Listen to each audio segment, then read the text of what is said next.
Before we start this video, do like and subscribe to our channel and not miss on any updates. Hello friends, welcome to the revision session on security valuation, the equity portion part. And this is a very important chapter. Both equity as well as fixed income security valuation is very important.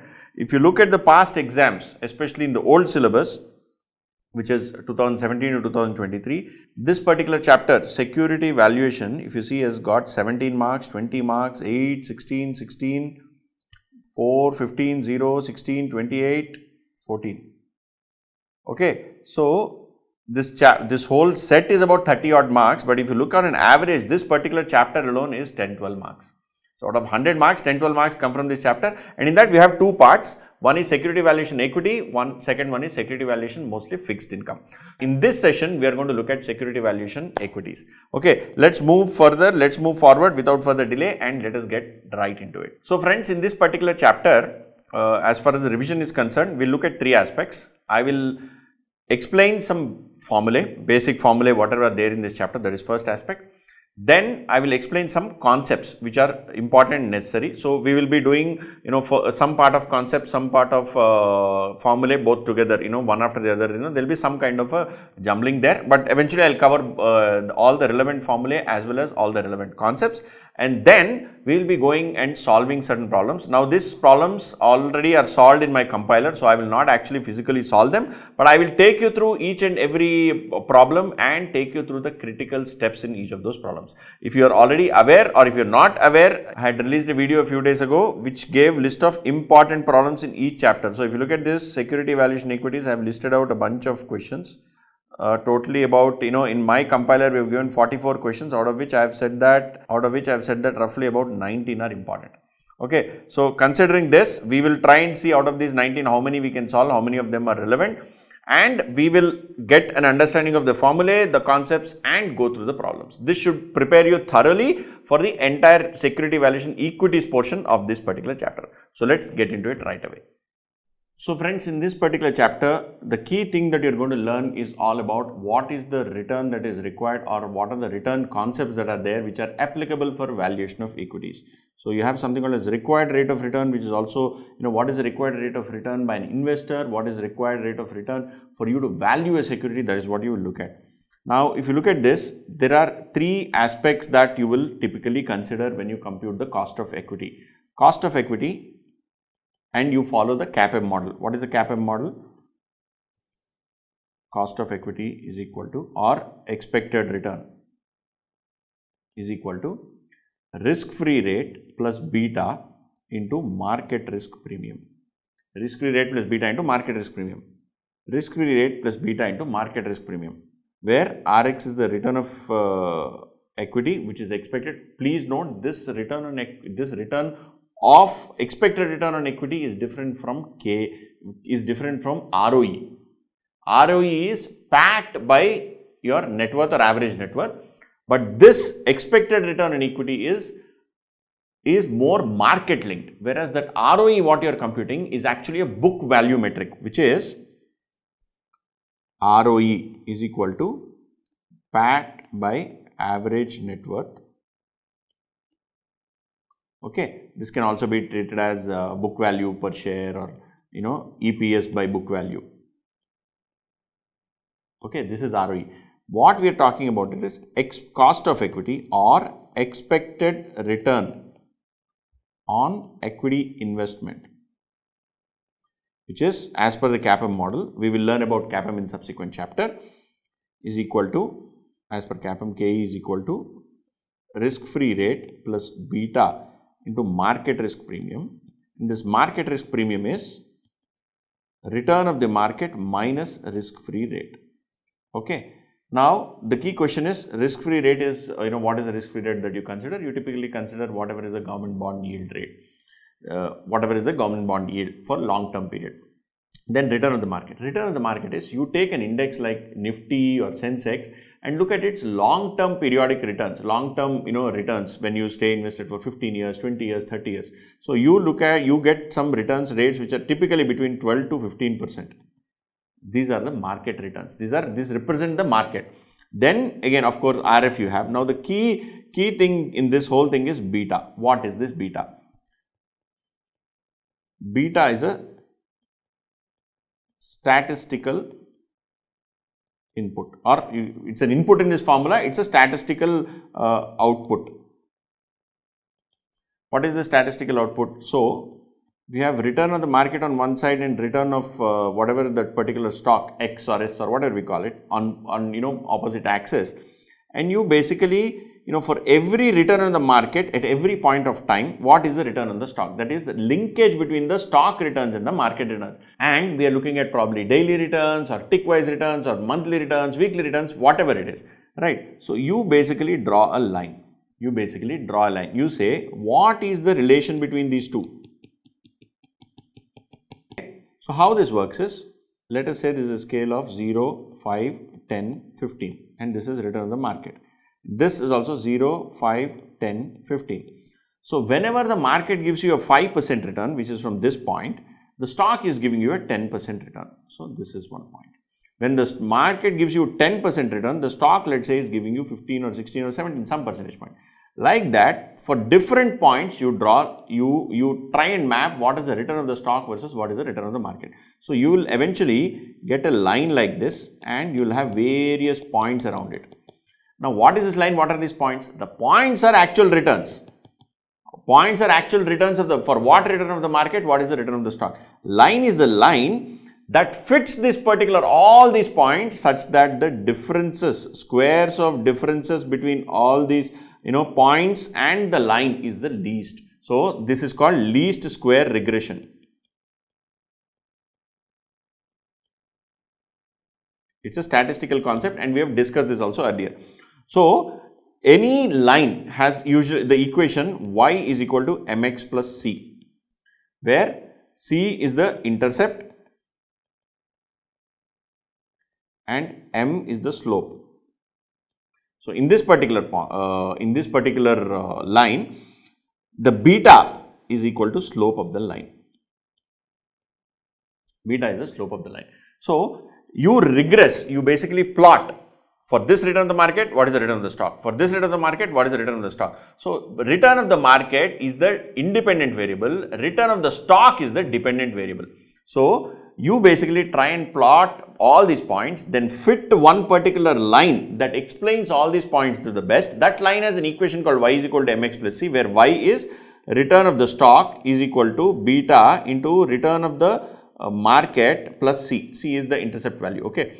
This return of this beta is basically the beta what we are talking about. It explains sensitivity of a stock's return to the return of the market. Okay, so this is what you have to understand, and this is the first formula that goes everywhere in this particular chapter. Not only this chapter, multiple other chapters. When they say cost of equity or expected return of equity or expected return of a stock, you are supposed to use this particular formula. And I have told you this is very, very different from ROE. ROE is book value metric. It is the packed by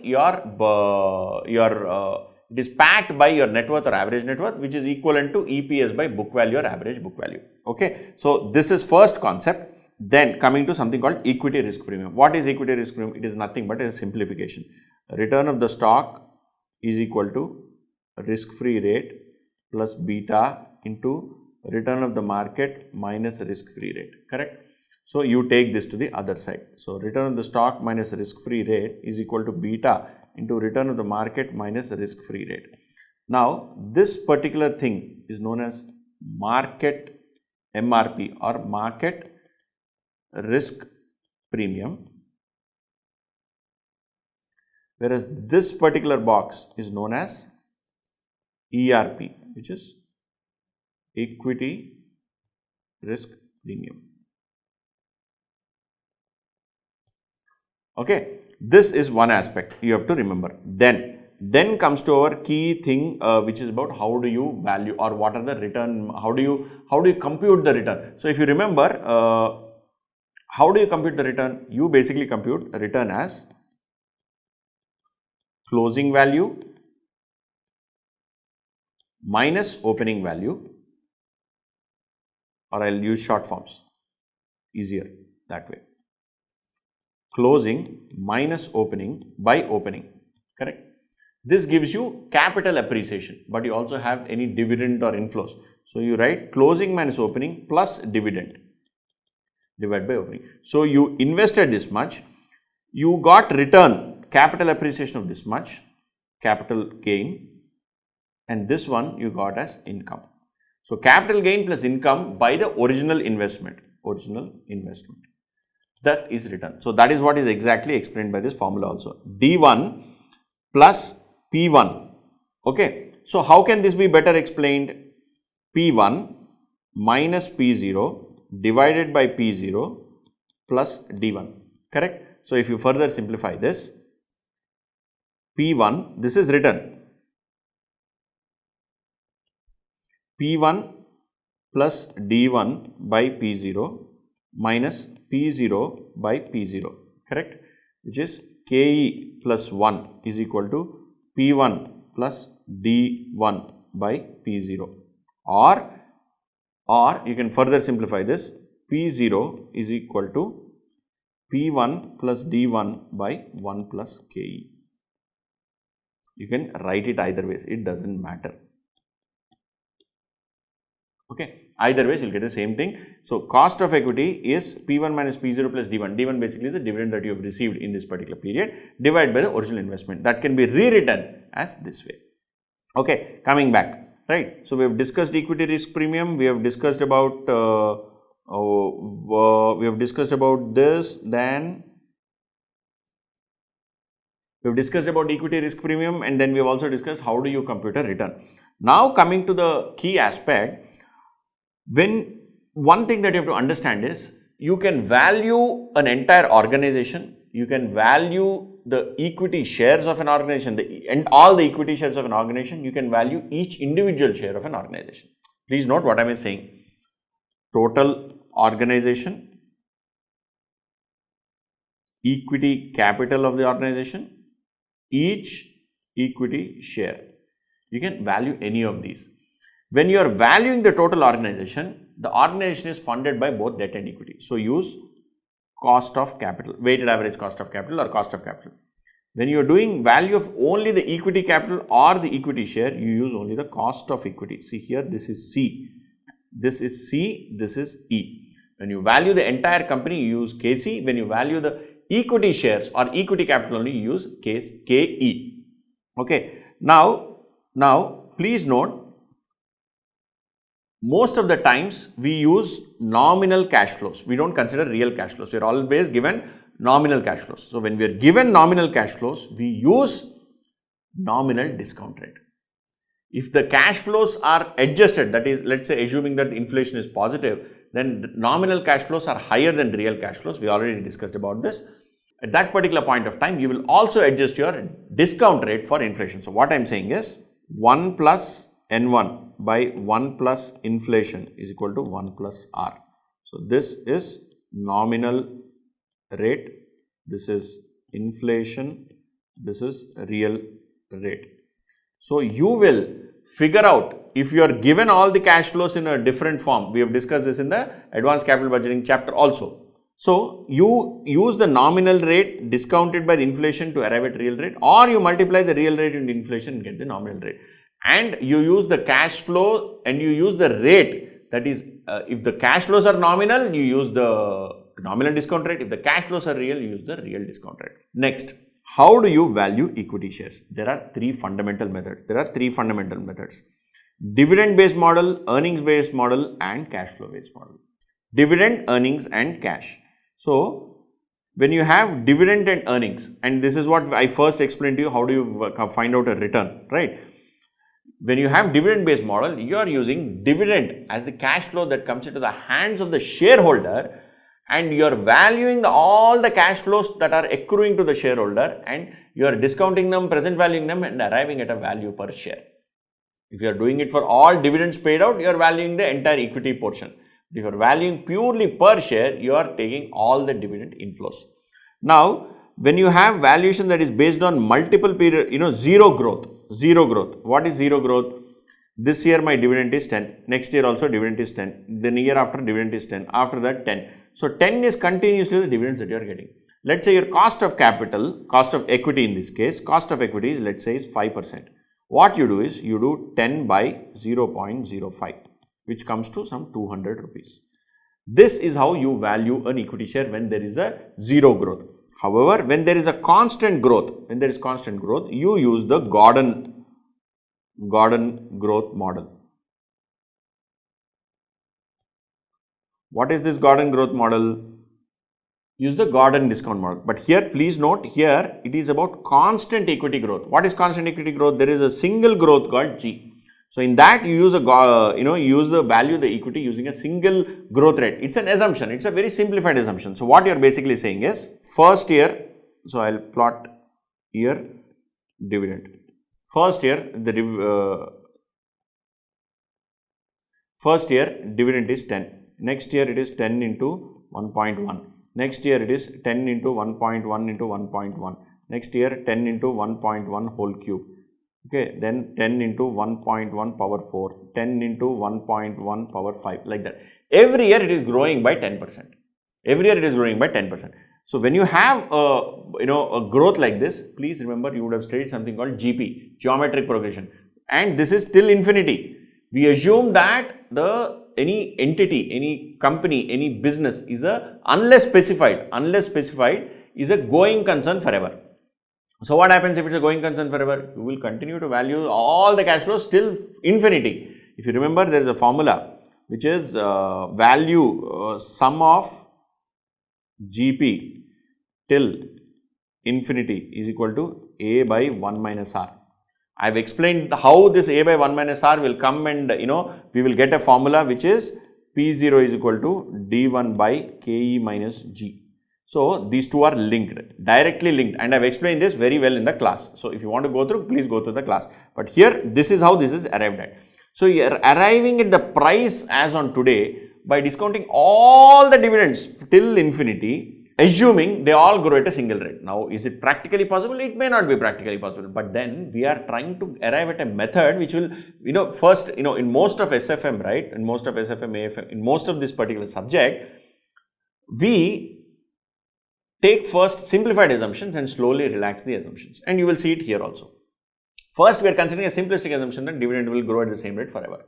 Okay, so that is how you arrive at this particular formula, D1 by KE minus G, where D1 is equal to dividend next year. P0 is price today. KE is cost of equity. G is constant growth rate. Now, this is known as Gordon model, Gordon growth model, dividend discount model, or simply Gordon model. Okay, they can use any of these.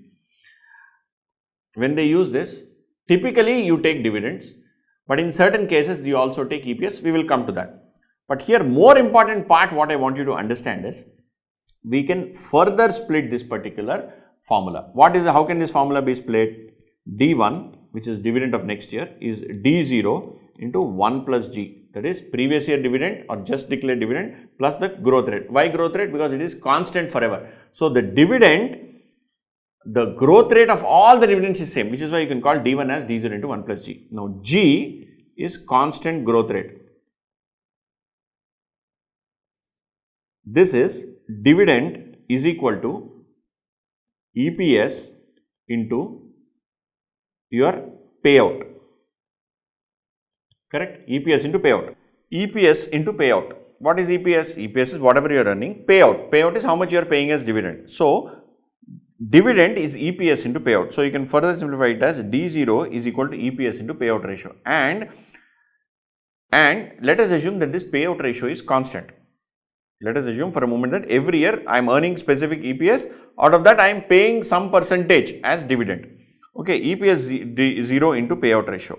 So EPS into payout, let me call it as P0. Okay, so this is first aspect. Second, coming back to this, how do I arrive at G? G is whatever is retained by the company after paying out dividend. So, you have certain money that is coming in. See, you have generated a money. Let's say you have generated 100 crores as your PAT. You have paid out 60 as dividend. 40 is left out. This 40 is reinvested. And on this, you earn a return. Company earns what return? Company earns ROE on this. So, you reinvestment into ROE.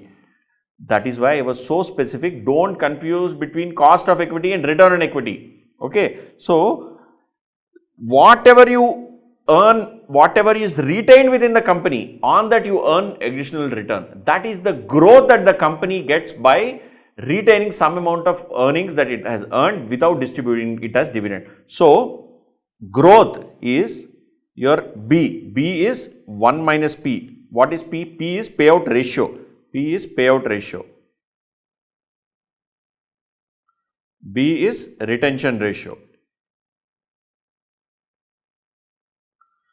Ratio means, or you can call it percentage also, it does not matter. Payout percentage, retention percentage. So, 1 minus payout is equal to retention, correct? So, your growth is retention into ROE, or we can denote this by R. B into R. G is equal to B into R. So, whatever is the money that is retained, on that you are running ROE. So, this growth rate, what you have, constant growth rate is your retention value, retention percentage multiplied by your return on equity, ROE, okay, return on equity. So, what happens? Your formula further gets simplified, which is P0 is equal to D1 by KE minus G, which is same as D0 into 1 plus BR. Why? G is equal to BR. I just now told it to you here. G is equal to BR. 1 plus BR by KE minus BR. And D0 is equal to EPS 0 into 1 into your whatever is paid out, which is 1 minus B is retention. So, 1 minus B, or you can directly write it as P. EPS 0 into P or EPS into 1 minus B, both are same, into 1 plus BR divided by KE minus BR into 1 plus BR divided by KE minus BR. So, because these two terms are same. Which two terms are same? This term and this term. 1 minus B is equal to P or 1 minus P is equal to B. Correct? That is what we discussed. So, that is how you arrive at this particular formula. This is very, very important. Now, after having understood this, let us get back. If there is a constant growth rate, this is what happens. And if there is a constant growth rate, this is how you arrive at the price, which is D1 by KE minus BR. Okay. Now, after having understood, and I also of course explained this to you, EPS 0 into 1 minus B, EPS 1 into 1 minus B. Why is this EPS 1? Why is this not matching here? Because here I have said as EPS 0. There I have said EPS 1. So, EPS 0 into 1 plus BR is same as EPS 0 into 1 plus G, which is same as EPS 1. So, EPS 1 into 1 minus B by KE minus BR. So, all of them mean the same thing, EPS 1 into 1 minus B, that is what is there here. EPS 1 into 1 minus B, EPS 1 into 1 minus B. All these, you do goal, matol, upper, niche, up and down, everything, finally all of them mean the same thing. You have to understand this concept if you have to proceed in this particular chapter. Okay. Now, after having understood this, let us go slightly back and look at these two things. When there is, instead of a constant growth, if there are two stages of growth, and if there is a H model where there instead of constant growth, instead of having two stages of growth, you have a declining growth and then a constant growth. So, what I mean is, let us say the dividend growth rate, and I will plot this as a chart. Dividend for the first 5 years grows like this, after that it grows like this till infinity. This is two stage. You can also have dividend which is growing like this. This is dividend growth rate. So, the growth rate of dividend, and this is time. So, growth rate of dividend can be like this for a certain period and then come down to, this is super normal, this is normal. Here this is declining, linearly declining, and then constant or normal.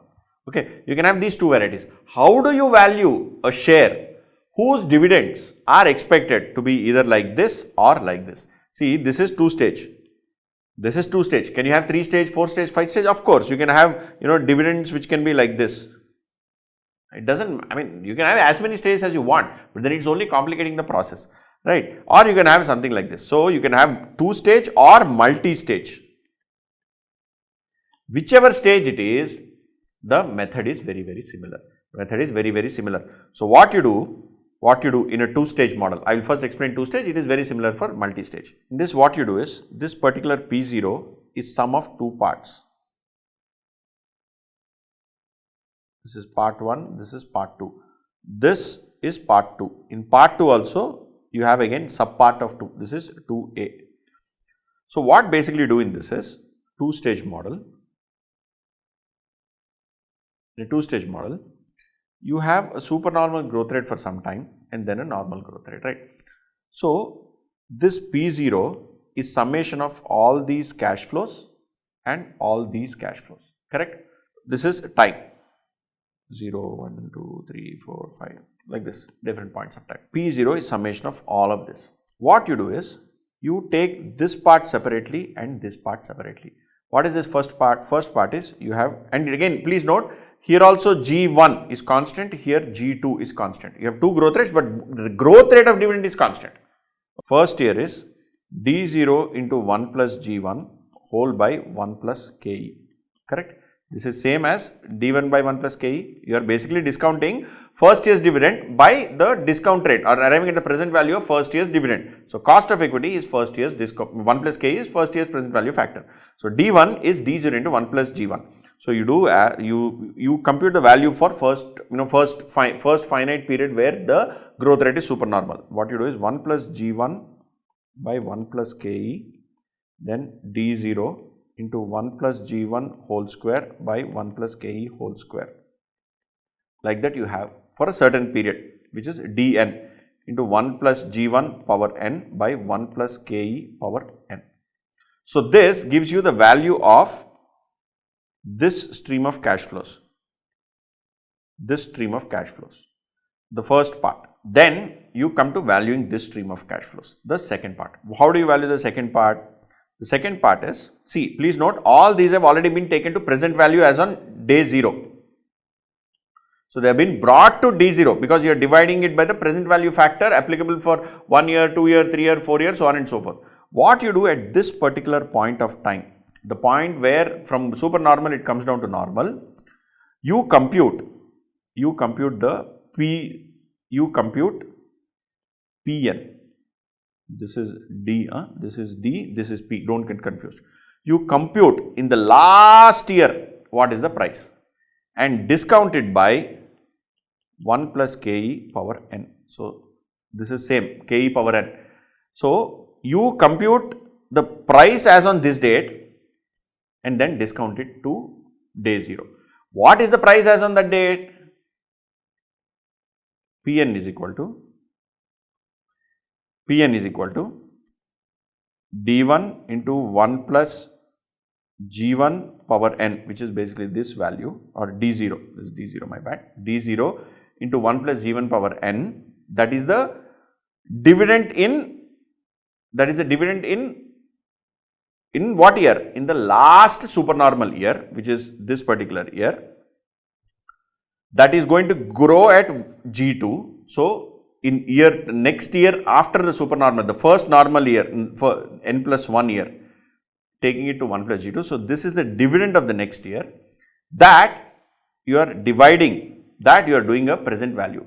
How do you do present value? P0 is D1 by KE minus G, correct? So, here this is D1 portion. If you assume Pn, pricing, you are trying to find out the price at the year n, you take Dn plus 1 divided by KE minus G2. So, Dn plus 1 is this, which is D0 into 1 plus G1 power n plus 1 plus G2, divide by KE minus G. What is KE minus G2? Because this is the growth rate, infinite period growth rate for the second normal period. So, this is Pn. This Pn you again discount by n periods. Why? Because this Pn is value as at the end of nth period and it discounts the all cash flows from n plus 1 to infinity. So, this considers n plus 1 to infinity all cash flows.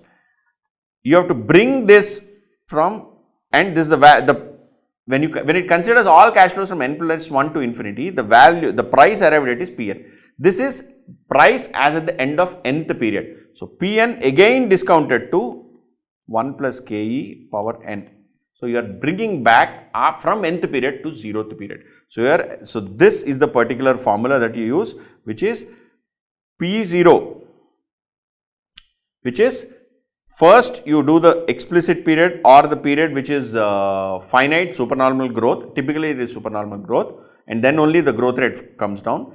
Then you compute the value at the last supernormal growth year, which is this Pn is equal to d0 into 1 plus g1 power n into 1 plus g2 by Ke minus g2. Then you discount it again to the present value by dividing 1 plus Ke power n. See, if you understand this formula, try to understand as a formula, you will never understand. If you solve a problem on this and then come back and try and understand, you will understand it better. So far we have learned some formula, right?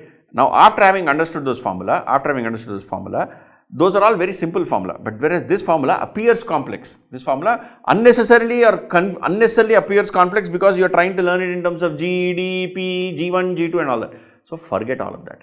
Let us actually go and solve a problem which will actually help us figure out how to solve this kind of problems. I am telling you that is the easiest way to learn, because this if you understand that particular concept, this formula is nothing. The formula is actually irrelevant. That is how I follow. If you understand the concept, formula is irrelevant, right? So, let us go and solve a problem specifically for this. If you recollect, I have not solved a problem for any of the previous formula I told. Why? Because they are all very simple. Whereas this particular formula, I want to show you how it works. Then we'll proceed further. Okay, fair enough. Okay, let us move to the problem. So, friends, this is illustration number 6 from my compiler. This is also a study material question only, nothing fancy. Piyush Lunkar and Associates presently pays a dividend of 1 rupee per share and has a share price of rupees 20. If this dividend were expected to grow at the rate of 12% per annum forever, okay, 12% per annum forever, 12% per annum forever, what is the firm's expected required return on equity using a dividend discount model? Instead of this situation, suppose that the dividends were expected to grow at rate of 20% for 5 years and 10% thereafter. So, the first one is a constant model, which is 12% forever. Second one is 10% and 20%, 20% initially and 10% subsequently. So, what do we do? P0 is d1 by Ke minus G, or Ke is equal to, you can inverse this particular, or you can move the terms left hand side, right hand side, you can arrive at Ke as d1 by P0 plus G. It is simple, nothing fancy here. Ke minus G is equal to d1 by P. Now, you take G that side, this is what it is, that's all. How did I get Ke minus G? I cross multiplied here, that's all. Okay. So, what is the thing, what have they asked? First, if this dividend were expected to grow at 12%, what is the firm's required return on equity using a dividend discount model? So, Ke is equal to d1 by P0 plus G. So, what is d1? d1 is first year's dividend is 1 rupee. First year's dividend is 1 rupee. It is expected to grow at 12% forever. So, d0 is 1. It presently pays a dividend. Okay, presently pays. So, it means that they currently are paying. Next year they will pay 1 into 1.12. Right. So, 1.12 divided by current price. What is current price? 20. Okay. Plus G, which is basically the growth rate. You are getting cost of equity as 17.6%. You have worked backwards to arrive at cost of equity. What is firm's cost of equity or expected return on equity if instead of growing at 12% continuously, it grows for 5 years at how much? 20%, and then after that forever at 10%. So, what you do is, if dividends are expected to grow at the rate of 20% per annum for 5 years and 10% per year thereafter, P0 is 20, which is today's price. Growth rate G1 is 20 and G2 is 10. D0 is 1. Cost of equity is question mark, right? you take an assumption of KE. Why am I taking 18% here? Because earlier we got 17.6, so I will take a round number of 18. And we will see if using that 18 we are getting a different value. At 18, growth rate is same 20% for the first 5 years, and after that it is 10%. So, the first 5 years dividends, D0 is 1 anyway irrelevant, first 5 years dividend 1.2, 1.2 whole square, so on and so forth, you will get these values. Those values you multiply with the present value factor taken at 18%. You will get a present value of all of this. You will get their present value is 5.258. Then, what is the formula I said you will understand here? P0 is equal to these 5 years plus P5 of the last year price discounted till day 0. So, what is P5? P5 is D6 next year by KE minus G. KE we have assumed it to be 18% and constant growth rate after 5 years is 10%. So, you compute whatever is D6. How did we get D6? We got D6, D5 here. For that D5 we are again multiplying by 1.1 to get D6. So, D6 by KE minus G, which will give us the P6, which will give us P5, which is 34. That P5 you arrive at present value till day 0. So, 5.28, which is your original finite period cash dividend flows, plus price at the end of year 5, you arrive at present value, which is 0.437. You have a rate here, 5th year 0.437. You are arriving at 20.209. So, this is very, very close. Okay, if you do this, you are getting 20.209. So, if it is 18%, it is 20 rupees. If it is 90%, price will come down or go up? It will come down. So, when discount rate increases, the present value decreases. So, you take it using 19% and recompute the whole thing. So, you recompute the entire activity. Instead of 18, you take it at 19%. You take it at 19%, you will get a value which is 17.869. So, for a 1% change, what is a 1% change? From 18% to 19%, it has changed from 20.209 to 17.869. So, for a 1% change, it has changed by 2.34. But we need it to be 20. So, how much change should happen? 209 change should happen. Why 209? Because 20 minus 20, 20.209 minus 20, which is basically the interpolation exercise. So, for 0.209, what is the change? 0.209, the change will be 0.089%. So, it will be 18 plus 0.089, which is 18.089. This can be alternatively done like this. Lower rate plus NPV at the lower rate divided by NPV at lower rate minus NPV at high rate multiplied by the change in rate. So, this is also very simple. There is nothing complicated. This formula also, I know some of the students who mug up this formula. Array, there is nothing in this. It is simple logic. You put a table like this, you will understand. Otherwise, if you are solving a lot of problems, anyway, you will remember this. What is it? It is nothing but the lower rate plus basically you are taking the lower rate, which is here 18%, plus the change in rate, which is delta rate, which is 1%, which is here, multiplied by whatever is the NPV at the lower rate. So, you are taking the lower rate NPV. What is the lower rate NPV here? 20.209. 20.209. NPV at lower rate minus desired NPV. I think I made a mistake here. NPV at lower rate minus desired NPV, which is what I have done here, divided by the total change in NPV for this 1% change. So, you are doing the same exercise what you have done here also. Okay, you are doing the same thing both the places. Don't unnecessarily worry about it. But you see, you have understood this part. P0 is all these values plus P5 by 1 plus K power 5. Why? Because you got a value of P5, you are discounting it to the present value. And what is P5? P5 is D6 by KE minus G. D6 by KE minus G. If you have not understood this question, please go through this again. Very, very simple question, nothing complicated in this. You will understand the entire, this particular concept of two-stage dividend model. Okay, now after having understood this, let us go to the H model. What is this H model? You have something called H model where I explain dividend growth rate linearly declines and then flats out. Linear decline and then flat.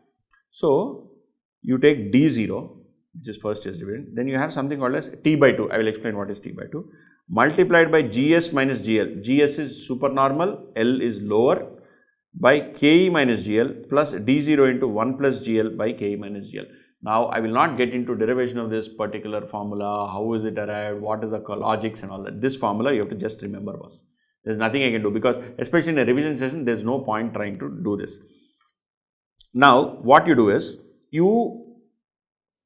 I'll just zoom in. GS is supernormal, GL is lower, or you can take it as high, low, or whichever way you want to call it. Whatever we call it, yeah, supernormal, normal, that is what we call it. Okay, then it is flattening out over a certain point of time, and then it is coming down over a certain point of time and then flattening out. So this part, you take this time, this is the time, this is the time. This time, either you call it as 2h or you call it as t. So you compute half t, you call it as either t by 2 or you call it as h. Okay. If you call it as h, what will happen? If you call it as t by 2, what will happen? Nothing will happen. You are taking this number, dividing it by 2, that's all. Okay. So you take that particular function and you write this particular formula. You take that particular number, t by 2 or h, because the total distance is 2h. What is this total distance? From the time where it starts at supernormal till the time it ends at normal. Okay, linearly. Linearly means first year 11, then 10, then 9, then 8, like that, slowly decreases. So what happens in that is d0 plus whatever is the time divided by 2 into supernormal growth minus normal growth divided by KE minus normal growth plus d0 into 1 plus normal growth or lower bound by KE minus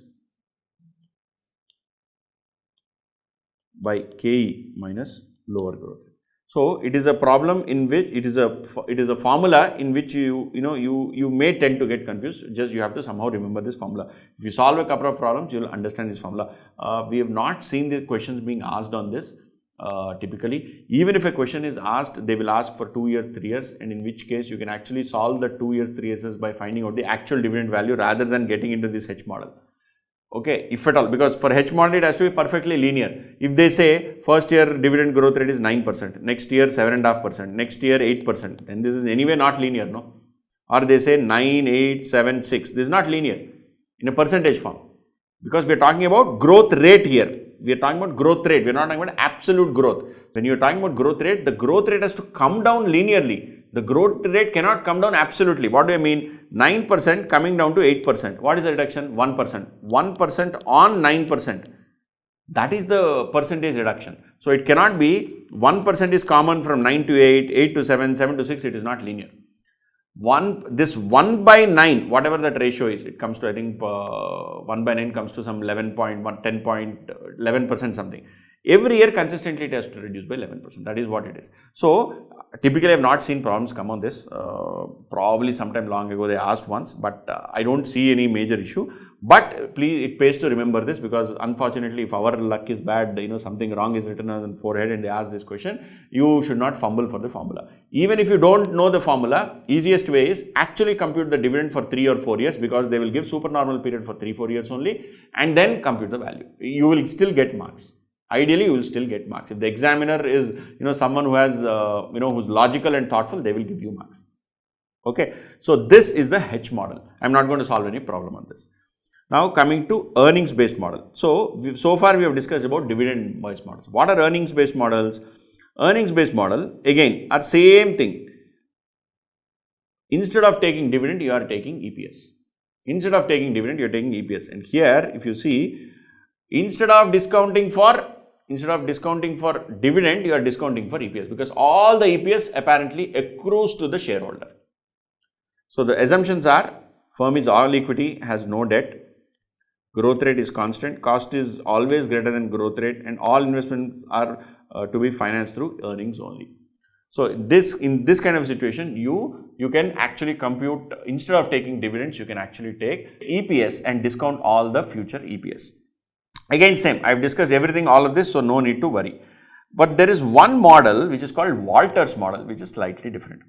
In Walters model, you are basically assuming, it's slightly different from the dividend model. What you are basically assuming is, you have a dividend which is D0, then you have some EPS, and you have some dividend. Okay, again D0. That whatever is the retained value, I am talking about value here, that particular value, absolute value. So, if EPS is 10 rupees and this is 9 rupees, so it is 1 rupee.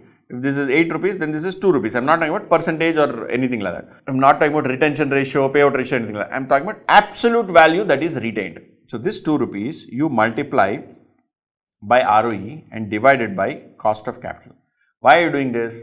Cost of equity. Why are you doing this? Because this particular money that is retained within the organization, it has a cost of KE and it has a on which you are earning ROE of higher value. Typically, you will earn a better ROE. Typically, you are earning a better ROE, which is why you are retaining it within the business. So, you are investing something on which you are earning a return, but the cost of that is KE. So, what you do is D0 plus E0 minus D0 into R by KE, whole thing by KE. You are capitalizing this. So, dividend plus potential future growth in absolute value terms, whole thing is being capitalized. Here you are not considering any growth, anything. Growth aspect has come into this. Growth is considered already in this. Okay, which is why you don't do 1 plus G or any of that stuff. You directly take whatever is the retained value of dividend, retained value of earnings, retained value of earnings, multiply that with the ROE, divide by the cost of equity, whole thing you capitalize by KE. Okay, we will probably solve a problem, then you will understand. In this, key things that you have to note are, if the company is in growth stage, then your ROE is greater than cost of capital, in which case retain and invest in future projects. If the company is constant rate, that is ROE is equal to cost of equity, then dividend you can pay or not pay, doesn't matter. However, if the company is in a decline phase, that is ROE is lower than cost of equity, then what will happen here? The numerator will be lower than denominator, Numerator will be, let us say, 1 and denominator will be 2. So, what will happen? E0 minus D is being multiplied by half. So, this whole big numerator value is coming down. So, when it is in a decline phase, ROE is less than cost of capital, then pay out the dividend, don't retain any money, just keep paying out. Then this value will become 0, because nothing is being retained, right? E0 and D0 are same. So, nothing is being retained. So, then you will have D0 by KE. So, you are basically capitalizing the entire dividend value. Okay. So, this is how you do under the Walter model. So, the next concept is PE approach or multiplier approach. What is PE? PE stands for price to earnings. Now, I will give you a simple way to understand this. PE ratio. It is just the ratio of market price by EPS. Now, let us take some HDFC stock. HDFC. I don't know what is the price, I am just randomly assuming a price. Okay. HDFC today in the market price is 2000 rupees. Okay, everything is in rupees only. I am not going to explain all that. And EPS. What EPS? Last year EPS, next year EPS, which EPS? EPS, for a moment assume last year EPS. EPS 0 is, let us say, 100. Then the ratio is 20. If let us say EPS 1 is 120, then the ratio is 2000 by 120, which comes to 200 by 12, or which comes to how much? These are 50 by 3, which comes to 16.67. This is a ratio of 20 times or 16.67 times. This is not a percentage. Now, this ratio, market price by EPS 0, this ratio is called trailing PE. Market price by next year EPS is called forward PE. Generally, whatever I have worked in the market, whatever I have, where I was working in my equity research team, world over, to my knowledge, people use forward PE only to value companies. Now, how will you use this to value companies? What you do is HDFC forward PE. And how will you get EPS 1? Everybody makes a projection of next year's P&L and they estimate whatever is the next year's EPS. Average of all the estimates of all the analysts in the market, you take it as expected EPS for next year. So, forward PE of HDFC based on next year's estimate of EPS and as on today whatever is the market price is, let us say, 17. For ICICI Bank it is 16. For Axis Bank it is, let's say, 15. It is 15. So, what does it say? It denotes that first of all they are all very close to each other, 15, 16, 17, and HDFC is expensive or is at a premium. HDFC Bank is either expensive or is at a premium. Other banks are at a discount. Now, using this, I want to value Kotak. So, I will say Kotak is a much better bank than HDFC in my opinion. I believe Kotak is better than HDFC. It is my wish, no? If I make a loss, it is my loss, right? So, same way I assume. So, I think for Kotak's EPS, let us say, is 20 rupees. Kotak should be valued at 18 times the PE ratio. So, Kotak share should be valued at 360. Please note, EPS is for Kotak, price 360 is for Kotak, but the PE ratio I have used as a HDFC as the benchmark. So, you cannot compare Kotak is at 360, HDFC is 2000, so HDFC is a costlier stock than Kotak. That is the logic used by non-financial people. 2000 is expensive, 360 is cheap. No, you never look at prices of stocks based on their stock price. You look at it based on the PE ratio. How many times of EPS are you willing to give value at times? So, Kotak, so we look at this, Kotak, HDFC, PE, I am saying Kotak is 18, HDFC is only at 17. EPS, I am saying HDFC EPS is how much? We arrived at some number, let us take 100. This EPS is at 20. So, the market price for this is 360, for this is 1700. You are supposed to look expensive or cheap or anything with respect to this number, which is the PE ratio. This data around market price, it is costly or expensive, is just a numerical value which has no meaning. Tomorrow, if the whole market believes, no, Kotak also should be valued at 18, 19, 20 or something like that, then I have made a purchase at 360 and market believes that the Kotak should also be valued at 20 times PE. So, the Kotak price will go up to 20 into 20, 400. Why 20? EPS is 20, no, next year's EPS.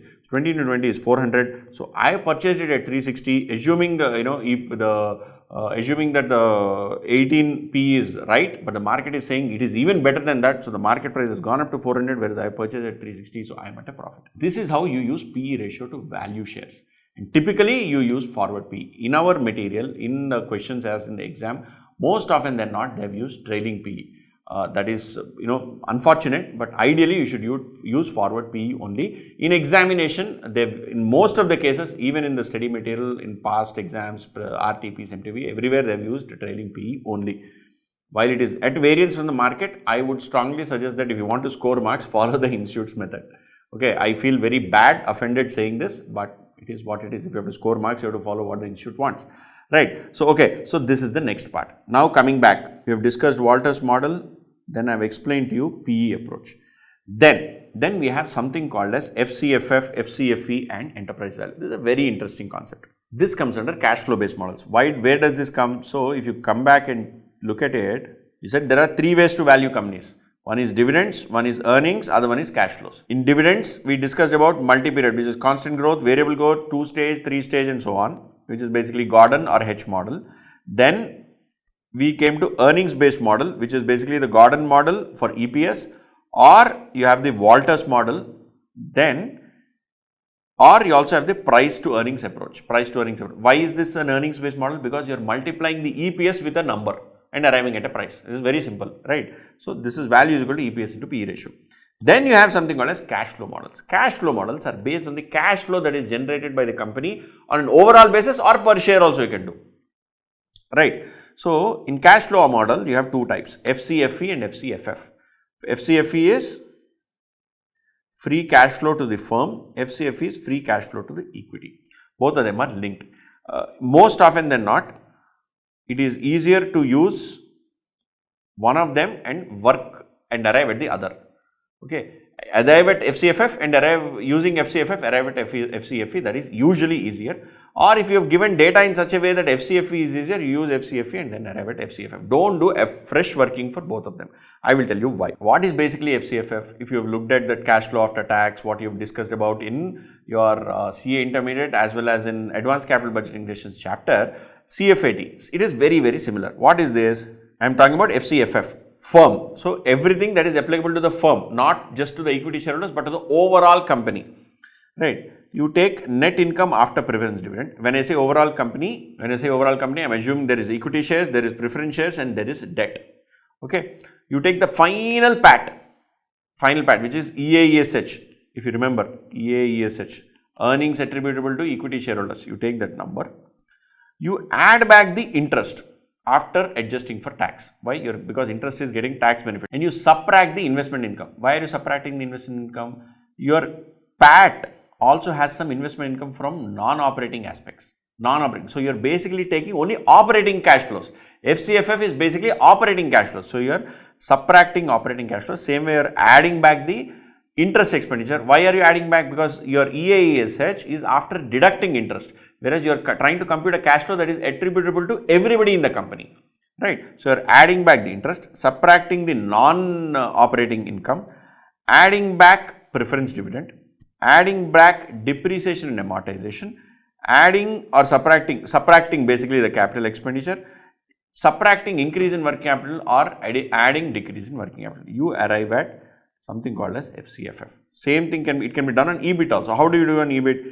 EBIT into 1 minus tax rate plus depreciation plus or minus capex and plus or minus working capital. So basically, based on EBIT, you take EBIT into 1 minus tax rate, you add back depreciation, adjust for change in working capital and capital expenditure. You can do it on EBITDA also. When you do on EBITDA, you have to do EBITDA into 1 minus tax and you have to add back the tax benefit on depreciation. Why tax benefit on depreciation? Because EBITDA, earnings before interest, depreciation, taxation, it is before depreciation. So, whatever is the tax benefit on depreciation, is an earning for you, is an inflow for you. So, you add back that.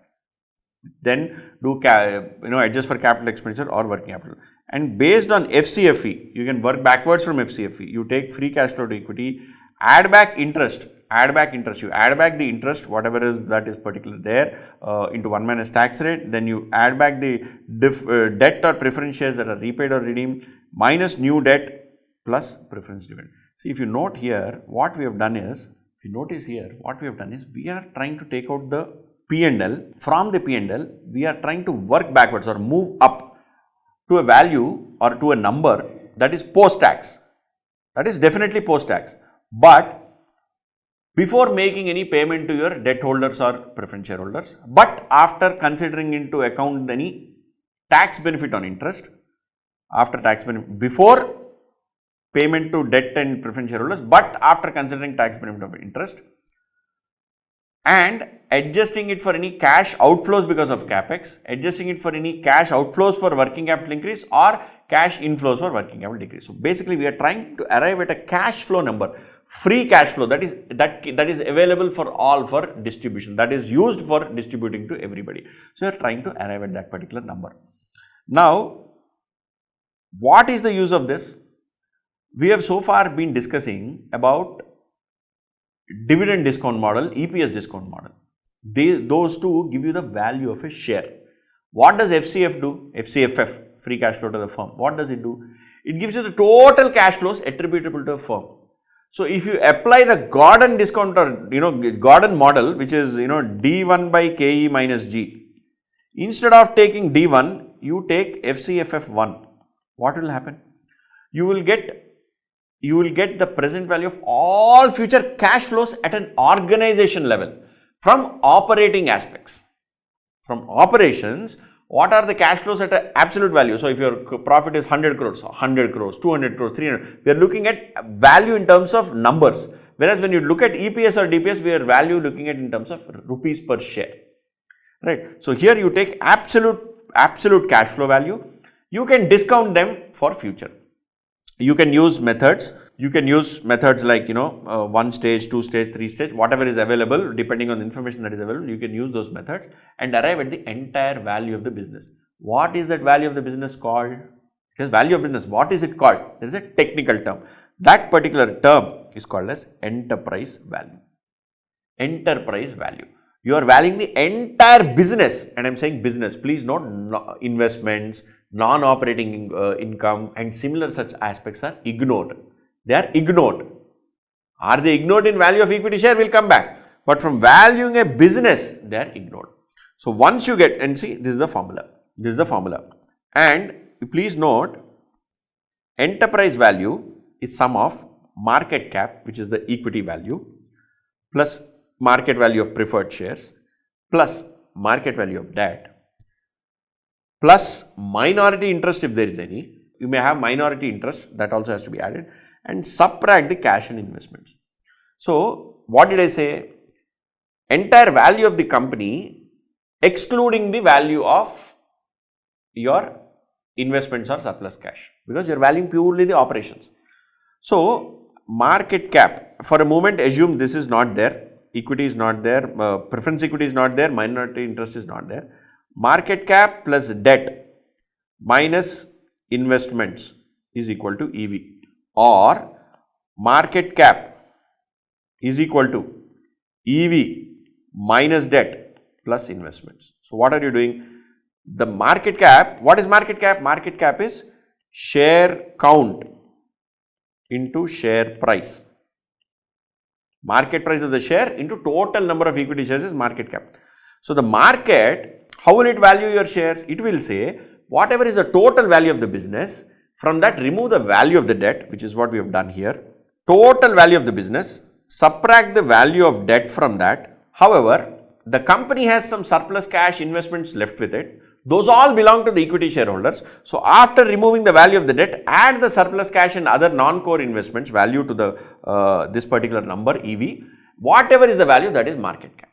So, that is how you arrive at market cap. So, the market cap is basically EV minus debt plus investments. Of course, I have assumed removed the market value of preference equity, minority interest. You can remove those also. Okay. So, you have to understand that this is how it actually happens. Now, coming back, how is this market cap linked? EV is equal to FCFF by KC. This is weighted average cost of capital minus G. Why? Because FCFF is cash flow attributable to all shareholders. EV is equal to FCFF by KC minus G. This is all shareholders, all stakeholders. So, WACC. Market cap is equal to FCFE divided by KE minus G. This is free cash flow attributable only to equity guys, and hence you use cost of equity.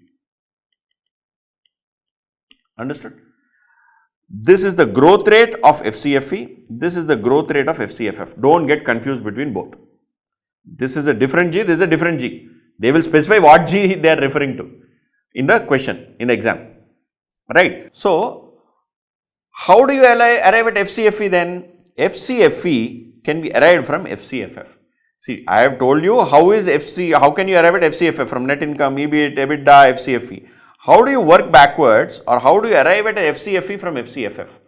You take entire free cash flow to the firm, you then subtract interest into 1 minus tax. Why? Because you adjust for the tax value. Whatever is the tax benefit you get, you will take that into consideration. That is benefit to the equity shareholders. So, you subtract the interest net of tax, you subtract any preference dividend, you add net borrowings, you add net preference values raised. Now, here when we are talking about these two, you are basically saying that any money going away from equity shareholder to the debt holder, or equity money going away from equity shareholder to the preference shareholder, that you will consider. So, entire free cash flow to the firm minus you make adjustments for interest, preference dividend, borrowings and preference any value raised. That will give you FCFE. Okay. So, this is how you compute FCFE, FCFF, and then compute what the value of EV as well as value of market cap. Okay. So friends, now coming to the last part of security valuation equities, valuation of rights. Valuation of rights. What is a right share? Right share is basically something very simple. Company is planning to go for raising money. The existing equity holders have the right to subscribe to such shares. So the company is making an issue of shares to its existing shareholders. Such kind of an issue is called a rights issue. And when such kind of an issue happens, that rights issue usually happens at a slight discount to the existing market price, and hence there are some aspects related to that. So the existing shareholders, they can either subscribe to the issue or let the offer lapse. They can either subscribe to the issue or let the offer lapse. So there is this one thing called theoretical X rights price, which is TERP, which is computed as N into PO plus S by N plus N1. What is this? N is current equity shares, P0 is pre-rights issue price, S is subscription amount raised from the rights issue, and N1 is new shares offered. Now, if you're forgetting what this formula is, I actually don't think you should even remember this formula, because it is a simple weighted average concept. What is this weighted average concept? Let us say you have existing 100 shares, N, okay. Current market price, let us say, is 20 rupees. So what is your market cap? 20 into 100 is 2000. You are issuing right shares. How much right shares? We'll say right shares you are issuing 50 right shares. So this is also count, this is also 50 is count. Price. Market price is 20, but you are offering it at a discount of 5 rupees. So 15 rupees is what you are offering it at. So you are raising an amount of 750. You are raising an amount of 750. So what is the total number of shares? Original 100 plus revised 50 is 150. What is the market cap of the company? 2000 plus 750 is 2750. So what is the price of the share now? 2750 divided by 150. You will get probably 2750 divided by 150. 18.33. So originally, 100 shares were worth rupees 20 each, giving you a market cap of 2000. You have issued now 50 new shares at a price of 15, which is lower than 20. And so the new market, the subscription amount, this 750 is called subscription amount. What is the formula? Formula was N into P0 plus S by N plus N1. So here what is N? N is this, into P0 is this, plus S is this, 750. I'll highlight it in a different color. This is N0 or N, then this is P, then this is subscription amount 750 divided by N plus N1. N is this, N1 is this 50 new shares. So it is a very, very simple formula. Please don't try and mug it up and saying ki, TERP is equal to N into P0 plus S by N plus N1. Why do you have to think so much? It is a weighted average of you take both the market caps or both the equity values, divide by the total share count. That's all. Nothing beyond that. Okay. So this is what you do with what is the value of this TERP, or how is it used, or what is the, where does it go? TERP is basically you are trying to find out the weighted average price post the rights issue. So after an issue like this is done, the old shares were worth 20, but because you are giving away shares at a lower price, on a weighted average basis, the market will now trade each share at 18.33. So the X right, post the right, this is the value at which the share will trade. Why is this relevant? Because you are trying to find out what is the value of the right. So if I have to sell my rights, so I am a original shareholder, part of this 100. I have to sell, let us assume that I am getting this entire all 50, I am only subscribing. Now, what is the value of this right? How much value is being generated, or how much, if I want to sell this right, okay, if I want to sell this 50 shares, if somebody else wants to buy this 50, at what rate will I sell them?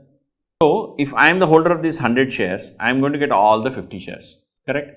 If I am going to get all the 50 shares, at what rate will I sell the right to subscribe these 50 shares to somebody else? So, 50 shares I have, because I am the original holder of original 100, all 50 are coming to me. This 50, I will sell it as TERP minus issue price. Why? Currently in the market, the price is 18.33. Why? Post issue market will fall down to 18.33. but you are going to, the new subscriber can subscribe it at 15 rupees. So, I will sell it to the new buyer at 3.33. 3.33 into 50 is how much? You will get 167 rupees. The new person, whoever is buying these rights, will have to pay 160 rupees to the person who is selling these rights.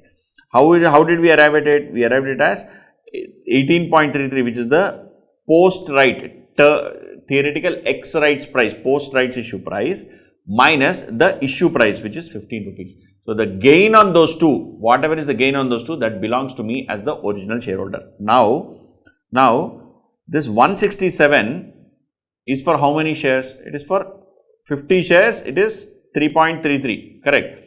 But I am selling these 50 shares. Why? Because I already have 100 shares. So, for 100 shares, I am getting 167 rupees. So, for each share, I get 1.67. How did I get this? Let me repeat. Because I own 100, I am getting a right for 50, and this right for 50, I am selling it at 167. This 167 is each right I am selling for 3.33. However, each right for these 50 shares. However, I got this right of 167 to earn this 167. I got this right to earn this 167 because I have 100 shares. So, for every 2 shares, I got a 1 right share, correct? Every 2 original share, I got 1 right share. So, for 2 shares, for 1 right share, I am making 3.33. 1 right share you get only because you have 2 original shares. So, for each original share, you are going to get 3.33 by 2, which is 1.67. So, this is the per share value of the right. Per share, existing share. Per share value of the right for existing share is 1.67. Per share value of the right per right share is 3.33.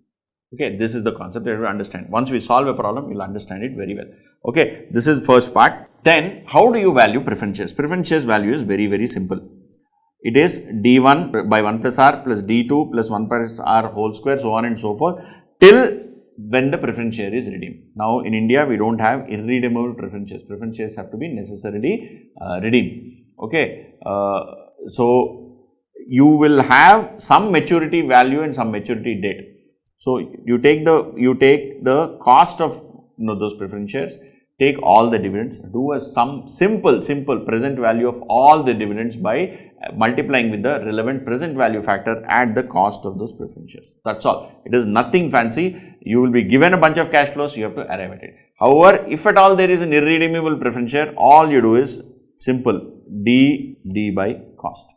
So, you are capitalizing the entire dividend. That is a irredeemable preference share ka value. If it is a redeemable, which is what is the case in India, you will do each year's dividend, you multiply it with the present value factor by taking the cost of preference shares and do it till the maturity value, present value of all cash flows arising out of preference shares. Very, very simple. Okay, so this gives us a very, very good idea of all the formulae that are there in this chapter. Now, let us go and look at some of the problems in this particular chapter, some of the important questions and solutions that you should be aware of in this particular chapter. Some very, very interesting questions are there. Okay, so let us move forward. So, friends, in this particular chapter, I had already highlighted that there are some important questions. These questions are 2, 4, 10, 11, 14, 16, 21, so on and so forth. Yes, there are 19 questions which need to be solved in this particular chapter out of a total of 44. Okay, these questions are available in my compiler, which I have shared, it is there as part of this video also. These 19 questions, if you solve, I think you can get good mastery of this particular chapter. Now, let us look at the first question. Yeah, first question is illustration number 2. ABC Limited shares are currently trading at 13. There are 10 lakhs shares outstanding. Firm is planning to raise 20 lakhs to finance a new project. What is the X right price of the shares and value of a right? If the firm offers 1 right share for 2 shares held, firm offers 1 right share for every 4 shares held.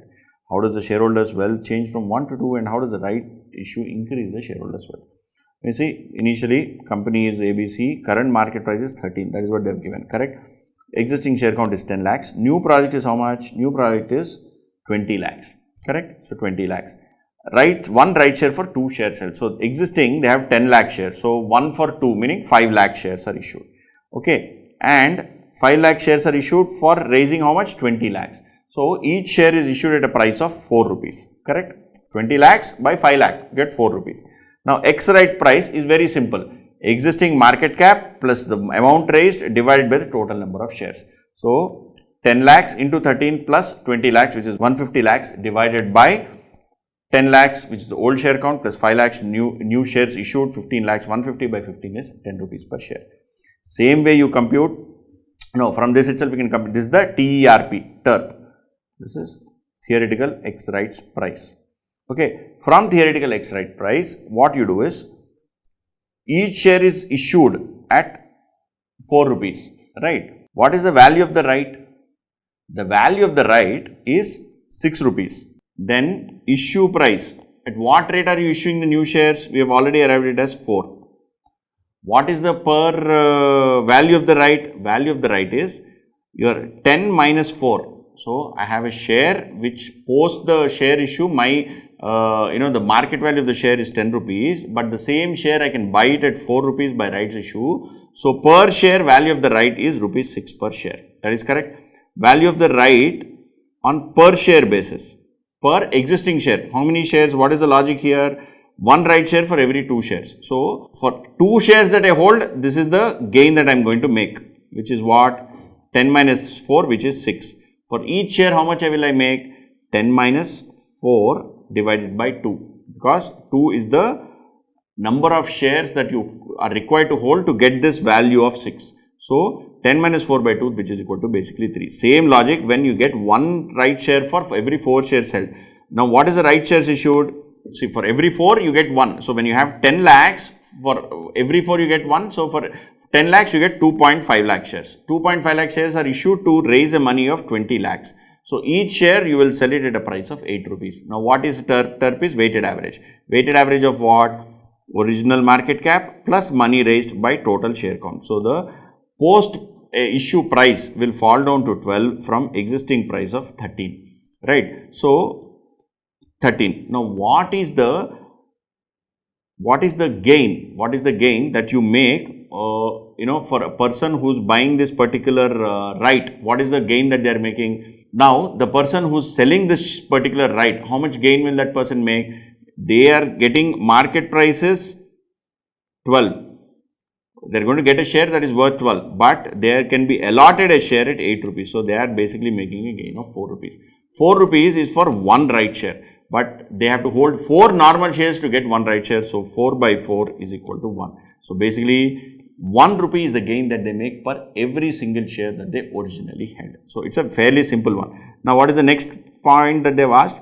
How does the shareholders' wealth holding 100 shares increase either in 1 or 2? So, in case of 1, originally they had 100, which was at 13, which is 1300. Subsequently, they got 50 shares, total is 150 shares. And post right, the price is 100, the post right, the price is 10 rupees. Why? We computed the right post issued theoretical X right price here as 10 rupees. So, 150 shares will be at 10 rupees, which is 1500.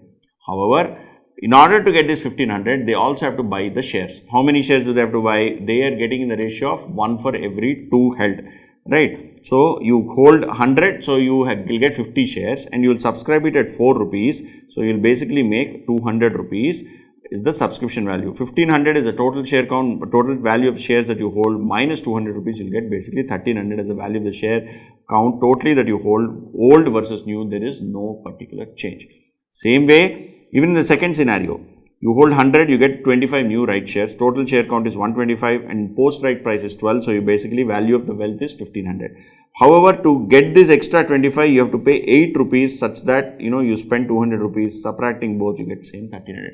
So, basically, there is no change in shareholder wealth because of rights issue. So, the TERP is calculated in such a way that there is no change in shareholder wealth. Okay. Then the next question is 4. What is question number 4? X Limited declared a dividend of rupees 14 per share. Mr. B is planning to purchase a share of X Limited, anticipating increase in growth rate from 8% to 9%, which will continue for 3 years. He also expects the market price of share to be 360 after 3 years. The required to determine the maximum amount B should pay for shares if he requires a rate of return of 13%, and maximum price he should be willing to pay if he is of the opinion the 9% growth rate can be maintained indefinitely and requires 13% rate of return.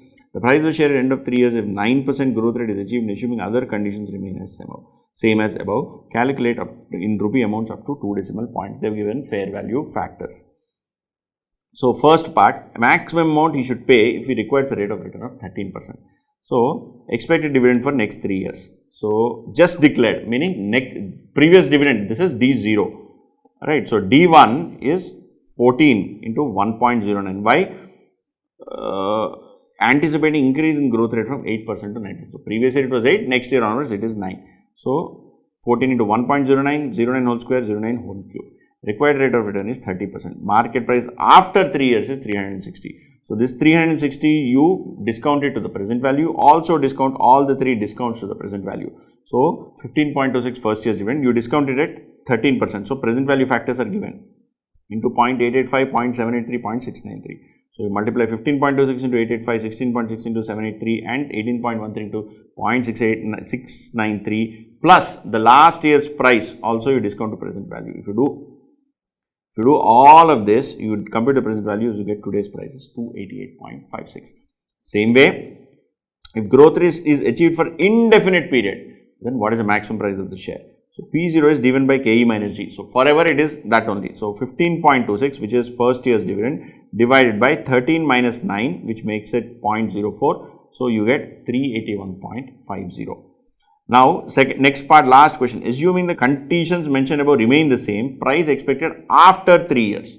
After 3 years. So, 4th year dividend divided by the present value factor. 4th year dividend divided by KE minus G. So, 4th year dividend is, we have around that 3 years dividend here. Where is it? 18.13. So, 18.13 into 4th year dividend 1.09 because they have asked price after 3 years. So, D4 has to be computed in order to arrive at price of P3. So, D4 is this divided by KE minus G. So, you get 494. Okay. So, this is how you compute answer to this question. So, we have solved 2 questions. Now, let us look at the next one. So, friends, we have looked at so far questions 2 and 4. Now, let us look at the next question 10, 11, 14 and 16. Let us go to those questions. First, let us look at question 10. This is a very interesting and very convoluted problem if you ask me. Convoluted means very teda-meda, confusing. Okay. So, let us read this question. Capital structure of Sun Limited as on 31st March 2003 was as under. Equity capital 80 lakhs, preference 8% is 40 lakhs, 12% debentures 64 lakhs and reserves 32 lakhs. Sun Limited earns a profit of 32 lakhs annually on an average before deduction of income tax, which works out to 35% and interest on debentures. So, PBT before, or it's not even EBIT, it is earning EBIT, it is EBIT actually, earnings before interest and taxation. Normal return on equity share of the company of similarly placed is 9.6% provided profit after tax covers fixed interest and fixed dividends at least 3 times, that is PAT by fixed interest and fixed dividends is equal to at least 3. Capital gearing ratio is 0.75. What is capital gearing ratio? You have forgotten. Inter mein pada, forgot. Don't do that. Capital gearing ratio is fixed interest bearing funds divided by equity capital. Yield on shares is calculated 50% of profit distributed and 5% of undistributed profits. Sun Limited has been regular in paying equity dividend of 8%. Compute the value per equity share of the company assuming 1%. Now, they have not mentioned what it is. It is actually 1% risk premium for every 1 time of difference for interest and fixed dividend coverage ratio and 2% for every 1 time of difference for capital gearing ratio. What is this? We will come to it later, but first you have to understand rest of the stuff. So, EBIT is 32 lakhs. From that you remove the interest, which is what? 64 lakhs into 12%. You have 64 lakhs into 12%. You get some 7.68 lakhs. You get PBT. From PBT, remove tax of 35%. You get PAT. From PAT, remove your preference dividend. What is preference dividend? You have 40 lakhs into 8%. You will get 3,20,000. From that, you would remove equity dividend, which is 8% as a normal dividend that they are paying, which comes to around 8% on what? 8% on 80 lakhs equity share capital.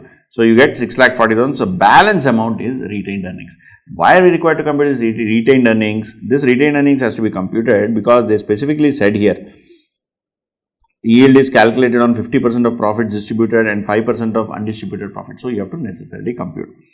Right, because in order to arrive at those working, you need what is the retained earnings from current year's profit. So, first let us see what we compute. Profit after tax covers fixed interest and fixed dividends. So, PAT by interest plus dividend. How much is it? 15 lakh 80. PAT is, again, please note, is simple PAT. It is not EAESH or it is not undistributed profit.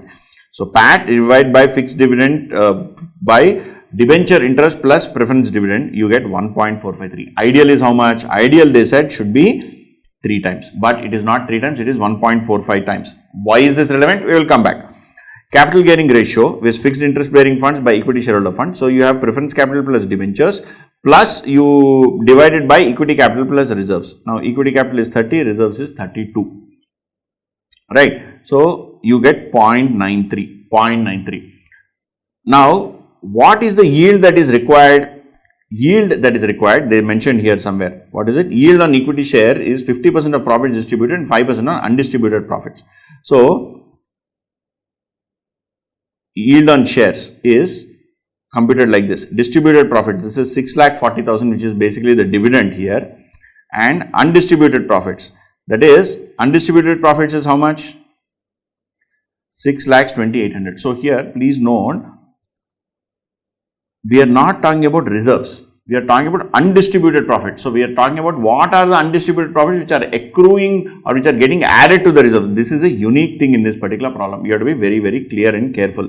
This is a unique point, first unique point. There are multiple other unique points, we will come to that, but first unique point is when we are talking about undistributed profits, they are referring to current year's undistributed profits. Okay, again, CA Institute being CA Institute, then they purposely again complicated this. So you compute 50% of 6,40,000 and 5% on 6,20,000 and you arrive at a yield. Yield is some 3.5 lakhs. Yield on equity shares in rupee terms. How do you convert in percentage terms? Divide by the equity share capital. There you do not add reserves. You just take the share capital value. So 3,50,000 by 80 lakhs, you get 4.388%. Now you've got 3 numbers. One you've got here 1.453, then you've got 0.93, then here you've got a yield of 4.388. Now, what are they saying? After you basically computed these 3 parts, right? Now you are required to compute the value per share, assuming 1% for every time of difference of interest and fixed dividend coverage ratio. So here, this is risk premium. So your fixed dividend coverage ratio is 1.453, but ideal is how much? 3 times. So premium increases by 1% for every one-time difference. So let us say this were 2, instead of being 1.45, if this were 2, then there is a risk premium that is added for every one-time difference. How many times difference? 3 times, and here it is 2 times. So there is 1 time. So for every one-time difference, you add 1%. So here the difference is how much? Difference is 3 minus 1.453. Okay, so the difference is 1.547 times. So 1.547 into 1%, you add 1.547 percentage as risk premium because of lower interest and fixed dividend coverage ratio. Okay, then 2% for capital gearing ratio. Capital gearing ratio is how much? We found as 0.93. What is ideal capital gearing ratio? Ideal capital gearing ratio is 0.75. So you have to note this, for a coverage ratio, the higher the ratio, it means more comfortable or safe you are, whereas for ratios like capital gearing ratio, lower the ratio, better you are. So if 0.75 times is ideal and you are 0.93, then you are worse off. So the difference between 0.75 and 0.93 is 0.18, and what did they say exactly? What was the text they said? 2% for every 1 time of difference in capital gearing ratio, but the difference is not 1 time, difference is 0.18 times. So 0.18 into 2 is 0.36. So you will get 0.36%. So 0.36% is the risk premium. So you take normal return, which is 9.6. Where did we get 9.6? They themselves have given normal returns of equities of company which are similarly placed is 9.6. So 9.6, to that you add 1.547 for your fixed dividend and interest coverage, and for higher premium and for higher capital gearing ratio you add 0.36, totally you will get 11.507. Now 11.507 is the return expected. Now, if this is the return expected, what do they want us to do? They want us to find out, compute the value of the equity share. Now, what is this return have to compute the value of the equity share? See, their yield, we ourselves have computed. Where is that yield? Yield, correct. We have computed the yield here, 4.388. Whereas, it is supposed to be based on this particular company's risk premia and the return expected from other companies in the same domain. The return should be 11.507. It is 4, whereas it should be 11. So, and what is the paid up value of a share? They give any paid up value of a share? Equity share capital 80 lakhs. So, they have not given, I think, or they missed probably. Paid up value of the share is 100 rupees. So, what you do is 4.39 actual divided by expected is 11.507 into 100, you get a value of equity share is supposed to be 38 rupees given that it has lower returns. So, basically they have returns lower than what is expected of them. They are supposed to get 11.507, they are giving you 4.388. Because of that, you will adjust the price of the share, and the price of the share will be 38.15. Now, we have not solved, or this kind of problems are not explained as part of the concepts, but this kind of problem is given in institute material as well as in one of the past exams. So, my suggestion, these kind of tricky, different, odd problems, my strong suggestion is you always go through them. Also, because eventually in the exam, if this doesn't come, very good, but in exam something very similar comes, right? These words like risk premium, what will you do if risk premium is given, or how will you adjust for risk premium? You put something in numerator, something in denominator. These kind of small things, you will be able to remember and recollect only if you solve these kind of problems. Rather than solving simple problems, solve these kind of tricky problems so that you will remember them, and in exam this may be eventually of some use. Okay, now let us go to the next question. So, I have also given the ICA solution here, which is what is there as per study material. There are certain things I don't agree. Basically, for computing the coverage ratio, which is what is that coverage ratio they have called it? Profit after tax covers fixed interest and fixed dividends at least 3 times. For that, they included even debenture interest in the numerator. I don't agree with it. Anyway, the answer is somewhere close, but that doesn't matter. I think the process followed is also equally important. Let's move to the next question. Following financial data are available for PQR for the year 2008. 8% debentures 125 lakhs, 10% bonds 50 lakhs, equity shares of 10 rupees each 100 lakhs, reserve and surplus 300 lakhs, total assets 600 lakhs, asset turnover 1.1, effective interest rate 8%, effective tax rate 40%, operating margin 10%, dividend payout 16.67%, current market price 14 rupees, required rate of return of investors is 15%. This looks very similar to a ratio analysis problem in CA intermediate financial management, right? All those concepts you have to remember, you cannot forget. You are required to draw an income statement for the year and calculate sustainable growth rate of earnings. What is sustainable growth rate? G is equal to B into R. Simple. Okay. Then calculate the fair price of the company share using dividend discount model. P0 is equal to D1 by K minus G. Okay. And what is your opinion on investment in the company's share at current price? So, you find out this price, compare it with current price of 14, say whether you should buy it or sell it. Okay. So, first aspect, draw the income statement. How will you do the income statement? They have given asset turnover ratio and they have given you total assets as 600. So, what is asset turnover ratio? How many times are your assets turning out? So, turnover is in the numerator, asset is in the denominator. So, 1.1 turnover by asset is equal to 1.1 and asset is 600. So, turnover is 1.1 into 600, which is 660. That's what you've got here. That is what you've got here. Then they said effective interest rate of 8%. 8% is on what? On total liabilities. What are the liabilities? You have debentures and bonds. So, debentures and bonds 175 lakhs into 8%, you will get 14 lakhs. So, that is the interest. Now, they have said operating margin is 10% on what? It is on turnover. So, 10% on 660 lakhs, you will get 66 lakhs is operating margin. Operating margin is what? Basically EBIT. So, from income statement, you will say 660 lakhs is sales, 66 is EBIT, interest is 14, what we computed above. Then you have tax at, then you get EBT, which is basically 66 minus 14, which is 52. Then you have tax at 40%. Did they mention tax at 40? Yes, they mentioned tax at 40. So, you remove tax at 40%, you get PAT. From PAT, you remove dividend, which is 16.67%. 16.67% of what? 16.67% of your equity capital. What is equity capital? 100. Then you subtract dividend. What is dividend? Dividend payout is 16.67. So, what is payout 16.67? Your PAT is 31.2. So, 31.2 into 16.67%. You will get 5.20. So, it is not 16.67% of the equity capital. It is 16.67 of the, it is the payout ratio. So, 31.2 minus 5.2, you will get 26, which is your retained earnings. From there on, have you finished? What all parts have you finished? Draw the income statement, you have already done. Calculate the sustainable growth rate. What is sustainable growth rate? G. Basically, G. G is what? Your retention ratio into return on equity. Retention ratio into return on equity. What is return on equity? Your PAT by average net worth. If average is not there, then net worth. So PAT by net worth. What is PAT? PAT here you have as 31.2. What is net worth? Net worth is equity plus your equity share capital plus reserves. So 100 plus 300, 400. Your 31.2, which is basically your PAT. Where is this? Your 31.2, which is PAT, divided by your 400, which will give you 7.8. So 7.8% is your ROE. So whatever is retained, 1 minus 16.67 is 0.833. So 83.33 into 7.8, you'll get 6.5% as a growth rate. So you have also computed the second part, which is growth rate, which is sustainable level of earnings. So you computed the growth rate. Then what is the third part? Calculate fair price of company share. P0 is equal to D1 by KE minus G. What is D1? Next year's dividend. Current year's dividend into 1 plus G. What is current year's dividend? Current year's dividend is 5.2 is the current year's dividend for how many shares? For 10 lakh shares of 10 rupees each. So 5.2 is for 10 lakh shares. 5.2 lakhs is for 10 lakh shares. So for each share, it is how much? 5.2 by 10. 5.2 by 10. So it is 0.52. 0.52 is the dividend.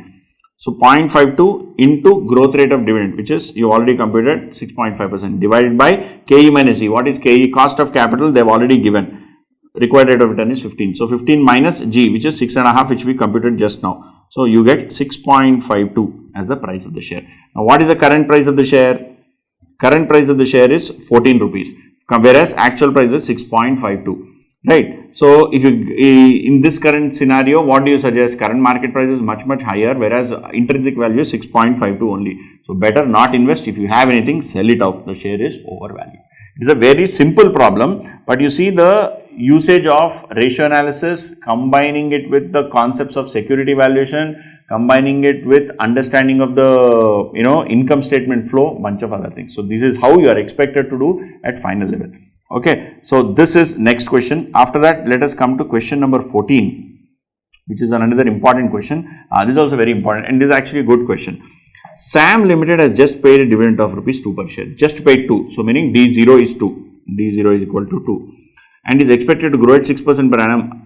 Okay, so next year dividend is 2 into 6% is 0.12. So it is 2.12 is D1. After paying dividend, the board declared to take up a project by retaining the next 3 annual dividends. It is expected this project is of the same risk as existing project. The results of this project will start coming from 4th year onwards. The dividends will then be 2.5% and will grow at 7%. See, right now they are growing at 6, but they will grow at 7 after from the 4th year onward from now. Okay, then investor has 1000 shares in SAM, wants a receipt of at least 2000 per annum from this investment. Show the market value of shares is affected by decision of the board. Also as to how investor can maintain his target receipt of the investment for the first 3 years and improved income thereafter, given the cost of capital of the firm is 88%. Now we will use this cost of capital wherever it is required, but first understand D0 is 2, D1 is 2.2 ideally. However, what they are saying is D4, that is 4th year from now, the dividend will increase to 2.5 and thereafter it will grow at 7. So market value of share is affected by both decision. How is market value of share affected? In first scenario, when they are paying current dividend, what is the market value? In second scenario, when they don't pay dividend now, but they start paying dividend only from the 4th year, what did they say?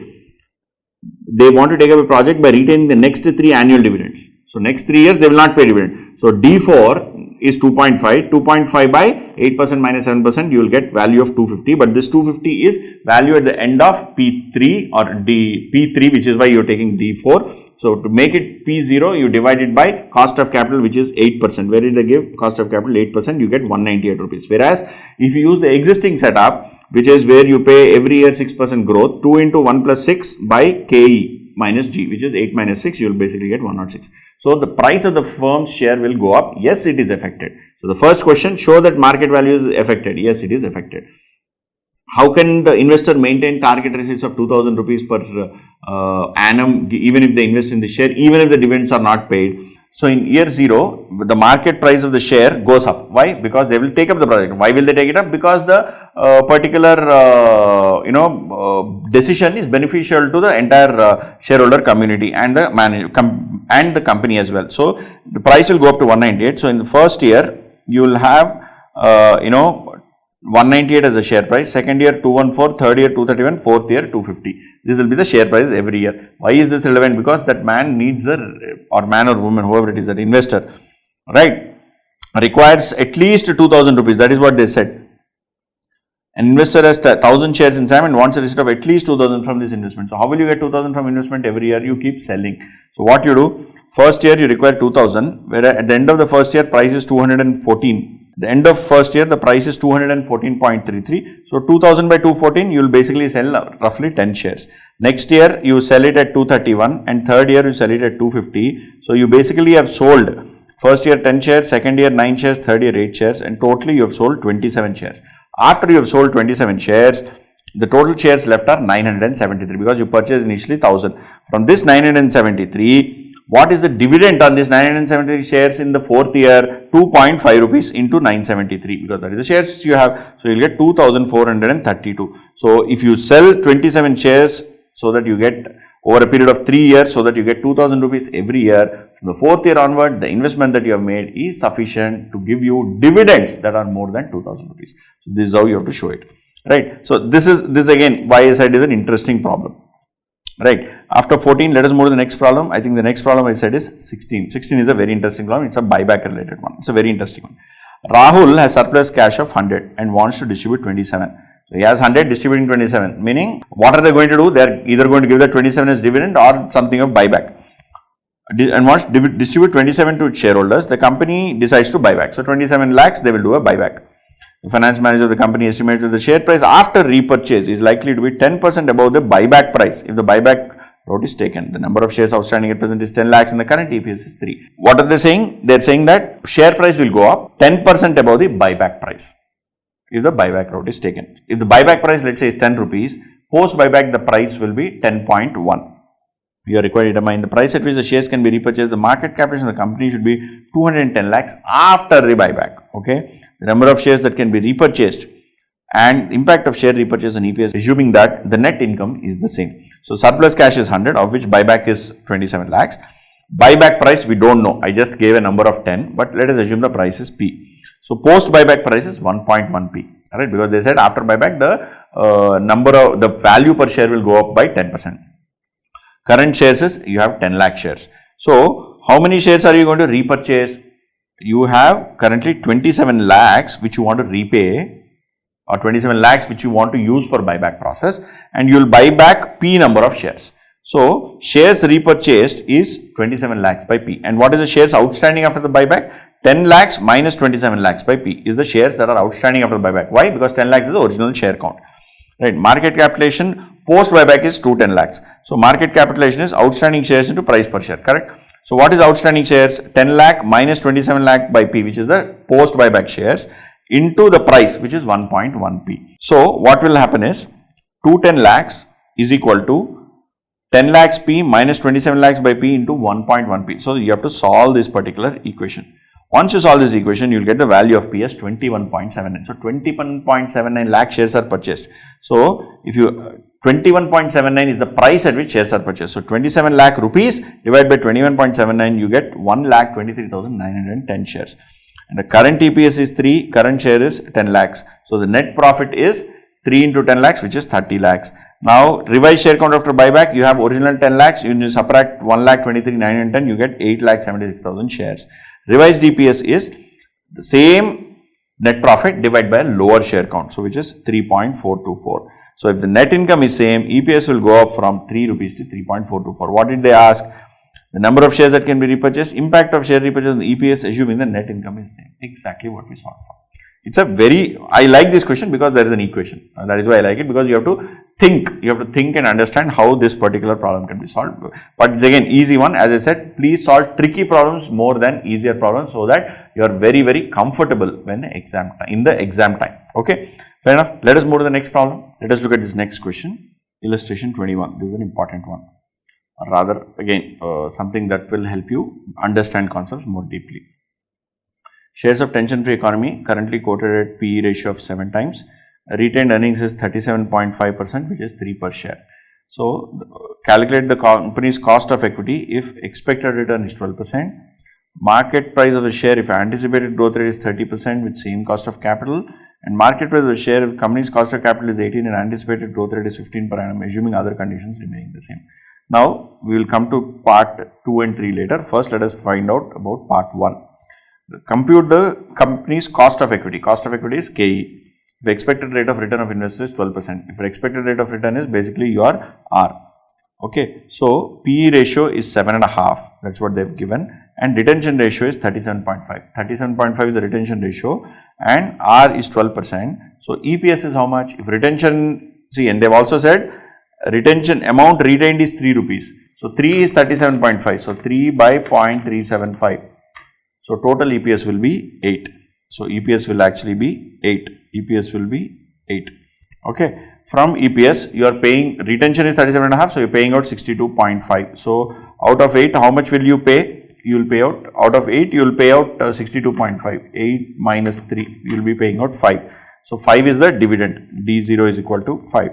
Then what is the growth rate from this? You compute the growth rate. Growth rate is equal to B into R. B is retention ratio. So you find out the growth rate. Why do you need the growth rate? Because you have already found out D0. You have also found out the cost of equity which is already given. Cost of capital. Where is cost of capital? No, the ROE is given. You are supposed to find out cost of capital. You are supposed to find out cost of capital. How will you arrive at cost of capital? You have the formula P0 is equal to D1 by K minus G.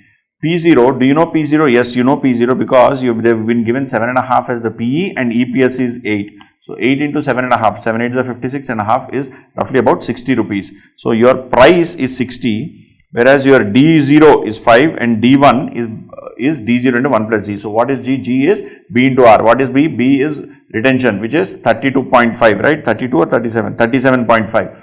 And R is 12%. So 37.5 into 12, 37.5 into 12, you will get a growth rate of 4.5. So 5% into 1 plus 4.5% divided by KE minus 4.5 will give you 60. So you solve for this, you will get KE as 13.21. This 13.21 you have been given or you have arrived at the answer, and now you have to use this in parts 2 and 3. What is the market price if growth rate is 13 instead of 4.5 with same cost of capital? So at 13.21%, growth rate is 13. What is P0? P0 is D1 by K minus G. So you take 5, which is original dividend, into 1 plus 13, which is the growth rate, divide by 13.21 minus 13, you get 2690. This is an abnormally high number. Okay, anyway, let us keep that aside. What is the market price per share? The company's cost of capital is 18% and anticipated growth rate is 15%. So same logic, 5 into 1 plus 15 by 18 minus 15, you get 191.7. Very simple, very, very simple. Okay, let us move to the next one. This 23. Shares of Voyage are being quoted at PE ratio of 8 times. The company retains 50% of its earnings, which are rupees 10 per share. Okay, so out of 10, retains 50% of its earnings, which are 10. So EPS is 10, so you retain 50%, which is 5. Calculate cost of equity. The market expects a growth rate of 15%. If the anticipated growth rate is 16%, calculate the indicative market price with same cost of capital. If the company's cost of capital is 20, the anticipated growth rate is 18, calculate the market price. So just like the previous problem, but slight twist. PE is 8, EPS is 10, so market price is 80. Retention ratio is 50%, payout ratio is 50%, no problem. Then KE is what you have to find out. Find out the cost of equity to the company. The market expects a growth rate of 15. So your G is 15, D0 is 10 rupees, which is EPS into 50%, which is 5. So P0 is D1 by KE minus G. So you equate 80 into 80, you equate 80 with 5 into 1 plus 15% by KE minus 15, you will get KE as 22.1875. Then what are they saying? If the anticipated growth rate is 16% per annum, and calculate the indicative market price with same cost of capital. So with this cost of capital, if growth rate is 16%, what is the price? You do simple D1 by K minus G. Same way, if company's cost of capital is 20 and growth rate is 18, so D1 is 5 into 1 plus 18 by 20 minus 18, you get 295. So you solve it under variety of methods, you get the answer. Then this question, let us look at this. Rahim Enterprises, illustration 26. Rahim Enterprises is a manufacturer and exporter of woolen garments to European countries. The business is expanding day by day, and in the previous financial year, the company has registered 25% growth in export business. The company is in the process of considering a new investment project. It's an all-equity finance company with 10 lakh equity shares of face value rupees 50. 10 lakh into 50 is 5 crores. Current issue price of the share is rupees 125 x dividend. Current issue price of this share is 125 rupees x dividend. Annual earnings is 25 per share in the absence of new investment, which will remain constant in perpetuity. Annual earnings is 25, and in the absence of new investment, this will remain. So the EPS will remain constant at 25. All earnings are distributed at present. So EPS is equal to DPS. New investment is available which will cost rupees 1 crore 75 lakhs in 1 year's time and will produce annual cash flow thereafter of rupees 50 lakhs. Analyze the effect of the new project on dividend payment and the share price. So what are they saying? They have 10 lakh shares and 50, and current market price is 125, EPS is 25. Since all earnings have been paid, the EPS and DPS are same. New investment is 1.75 crores. Cash flow for investment. So basically, a new investment is available which will cost 1,75,000 in 1 year's time and will produce annual cash flow of 50,000. So every year the cash flow from the new investment is 50,000 or 50 lakhs, 50 lakhs, right? Whereas investment is 1 crore 75 lakhs. So every year cash flow is 50 lakhs.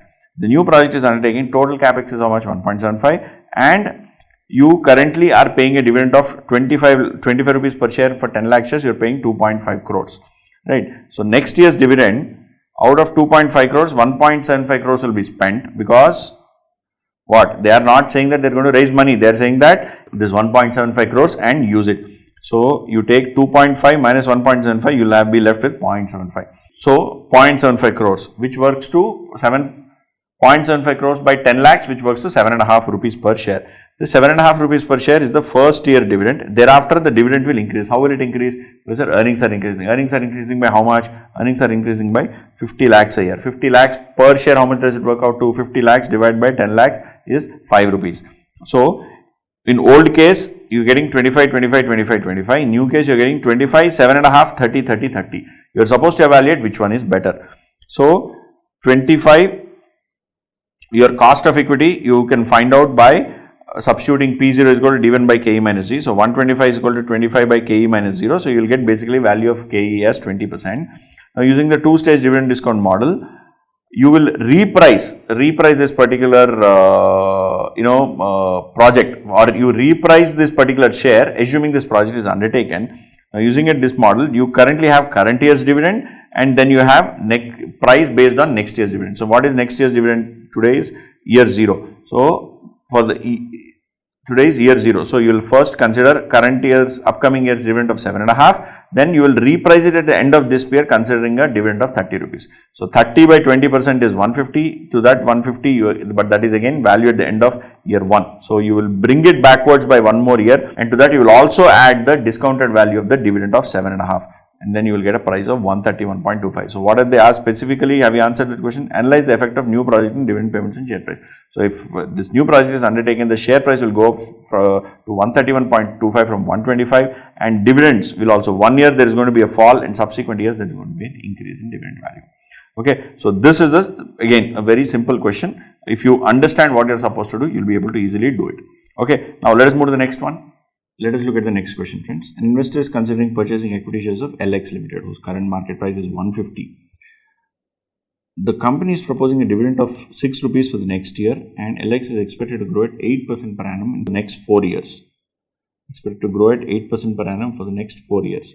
Growth will linearly decline to 14% after the 4 years. Thereafter, it will stabilize at 14% per annum infinitely. The required rate of return is 8%. You require to determine the intrinsic value of the share, whether it's worth to purchase the share at this price, given the present value factors given below. So they've also given us the present value factors. Now you see, this is a very good question for H model. Unless they specifically say you have to use the H model, don't use the H model. That is my recommendation. Especially even if they say it is linearly decreasing and all of that, don't fall into the trap, because they themselves have directly given you the growth rate or present value factors for each of the years. Use the present value factor and solve the problem. So you see, what is it? Current market price is 150. Okay, dividend of 6 for next year. Dividend is expected to grow. So year 1 dividend is 6. Okay, current market price is 150. D1 is 6. Then the LX is expected to grow at 18% annum for the next 4 years. So it is expected to grow 18% for 4 years, including the D1. So G1 to G4 is 18. Then growth will decline to 14 after the first 4 years. So after 18, it will fall down to 17, 16, 15, 14. Okay, then it will stabilize at 14 infinitely for indefinite period of time. Required rate of return is 18%. Right. Now, given all of this, you are required to determine the intrinsic value. What is the intrinsic value? You take dividend, then you take the present value of dividend, multiply it with the present value factor, get the value, and next year you increase it by 18% and then recompute. Because the present value factor and the growth rate, both of them are 18, you will get for all the first 4 years, you will get the same value, 5.084 or 083, something like that. After that, the growth rate decreased to 17%, but the present value factor is still at 18%. So, you take first year is 6, next year is 6 into 1.8, which is 7.08, so on and so forth. You work like this, and last 4th year dividend 9.86, you bring and compute, multiply it with 17% to arrive at the dividend for the year 5. Like that, year 6, 7, 8. So, you compute the dividends for all the years, then find out their present value, sum all the present value of all dividends, you will get the present value of the dividends, which is the explicit period. Then, year 9 onwards. So, basically, you are trying to find out price at year 8, which is D9 by KE minus G. So, what is D9? You've got here D9 as 20. How do you get 20? 17.54. You grow it by 14%. 17.54 into 1.14. You will arrive at 19.9956, which is 20. So, that 20 will grow perpetually at 14% with cost of capital is 18%. So, 20 by 18 minus 14, which will give you 500, but that is P8. So, you have to discount it to present value. So, you multiply it with the 8th year present value factor 0.266, which they themselves have given. So, you get the value of 133. Now, 133 is the perpetual value, whereas 39 is the value of the explicit period. You add both of them, you get 39 plus 133 is 172.79. So, 172.79 is the price of the share, whereas the current market price is 150. So, intrinsic value is more than the current market price. So, buy. It is undervalued and hence buy. You should buy the shares. Now, next question number 29. X is a shoe manufacturing company. It's an all equity finance and has paid up capital of 10 lakhs. Rupees 10 per share, 10 lakhs, 10 per share, 1 lakh shares. It has hired Swastika consultant to analyze the future earnings. The report of Swastika is as follows. Earnings and dividends will grow at 25% for the next 2 years. Earnings are likely to grow at 10% from third year onwards. If there is a reduction in earnings, payout will increase to 50%. So, currently, and other data is currently the 2010, 11, 12, 13, 14, what is the EPS, what is the dividend, and what is the share price they have given. Why is this relevant? This question is given in 2014 or 15. So, basically, this is the last year for which dividend data is available because that is a history. So, from history, you have to come into future. What is the future? First year 9.6, but then it is expected to do what? Earnings and dividends are expected to grow at 25% for the next 2 years.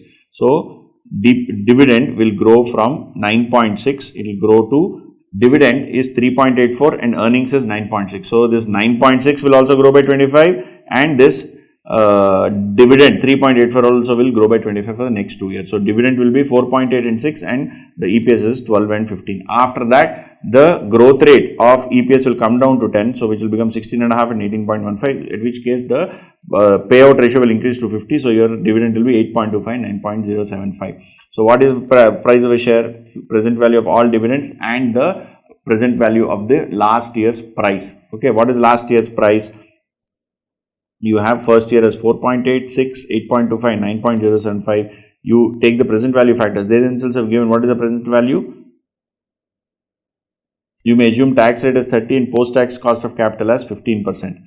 Okay. So, post-tax cost of capital as 15% means you compute the present value factor at 15%. Then you sum the present dividends for the 3 years and for the 4th year, what is likely to be happening? 4th year, it is going to be stuck at 10% growth rate of EPS, which is 18.15 on that 50% dividend, which is 9.075. So, 9.075 will be the dividend and it will grow at 10% perpetually, right. So, what you do is D4 by KE minus G. KE is 15%. Wherever they given KE is 15%, cost of capital is 15. So, you take 9.075 by 15 minus 10, you get 181. 181 is P4 value, you have to discount P3 value. So, you have to arrive at P0 value. So, P0 will be 181 into the discount factor for year 3 plus your explicit value of dividends. You add both of them, you get 133.47. And what is the PE ratio they have asked? No. Expected market value and the PE ratio. Market value we have already found out. What is the PE ratio? PE ratio, they have not said whether it is trailing or forward PE. So, you compute both. Market price is going to be the same in both of them, but as the EPS will change, EPS for the current year is 9.6, next year is 12. So for trailing you take 9.6 and which is basically the current year, and for forward you take 12, which is basically the next year, and you arrive at the PE ratio. It's a very simple problem. You may get confused in all these computations, or you may make or you may make calculation mistakes. Beyond that, I don't see any reason why anyone should have any confusion in this particular problem. Let us move to the next one. AB Limited shares are currently at 130 per share. There are 10 lakh shares outstanding, and the firm is planning to raise 2 crores to finance a new project. Required, what is the ex-right price of the share and value of a right? The firm offers 1 right share for every 2 shares held, and firm offers 1 right share for every 4 shares held. See, current market price is 130. New project is how much? Is 2 crores. Okay. So, in first scenario, rights issue is 1 for every 2. In second scenario, 1 for every 4. So, project value is 2 crores and 2 crores both the cases. Existing share count is 10 lakhs, 10 lakhs. Number of right shares will be, number of right shares in first scenario is 10 lakhs into half, which is 5 lakhs, and in third case 10 lakhs into 1 by 4, which is 2.5 lakhs shares. Okay. So the price per share will be 2 crores value divided by 5 lakh shares, which will be 40, 2 crores by 2.5 lakhs, where the price will be 80.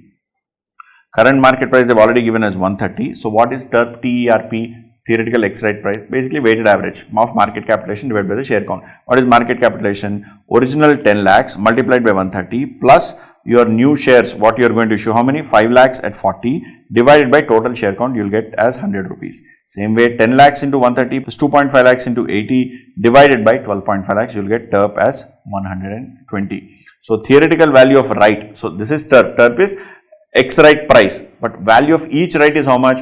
The market price after the share issue, which is 100, minus the price at which the share is being offered on right, which is 40. So TERP is 60.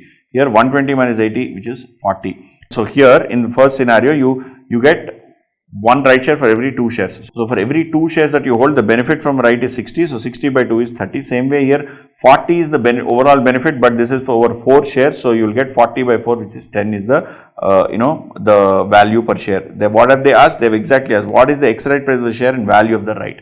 So you have to give this as the value of the right. Then Pragya Limited has issued 75,000 equity shares of 10 each. Current market price is 24. Company has planned to make rights issue of equity share at price of 16 for every 4 shares held. You are required to calculate TERP, value of right, show the effect of rights on wealth of shareholders as 1000 shares. We solved something very similar. So we will do this very, very quickly.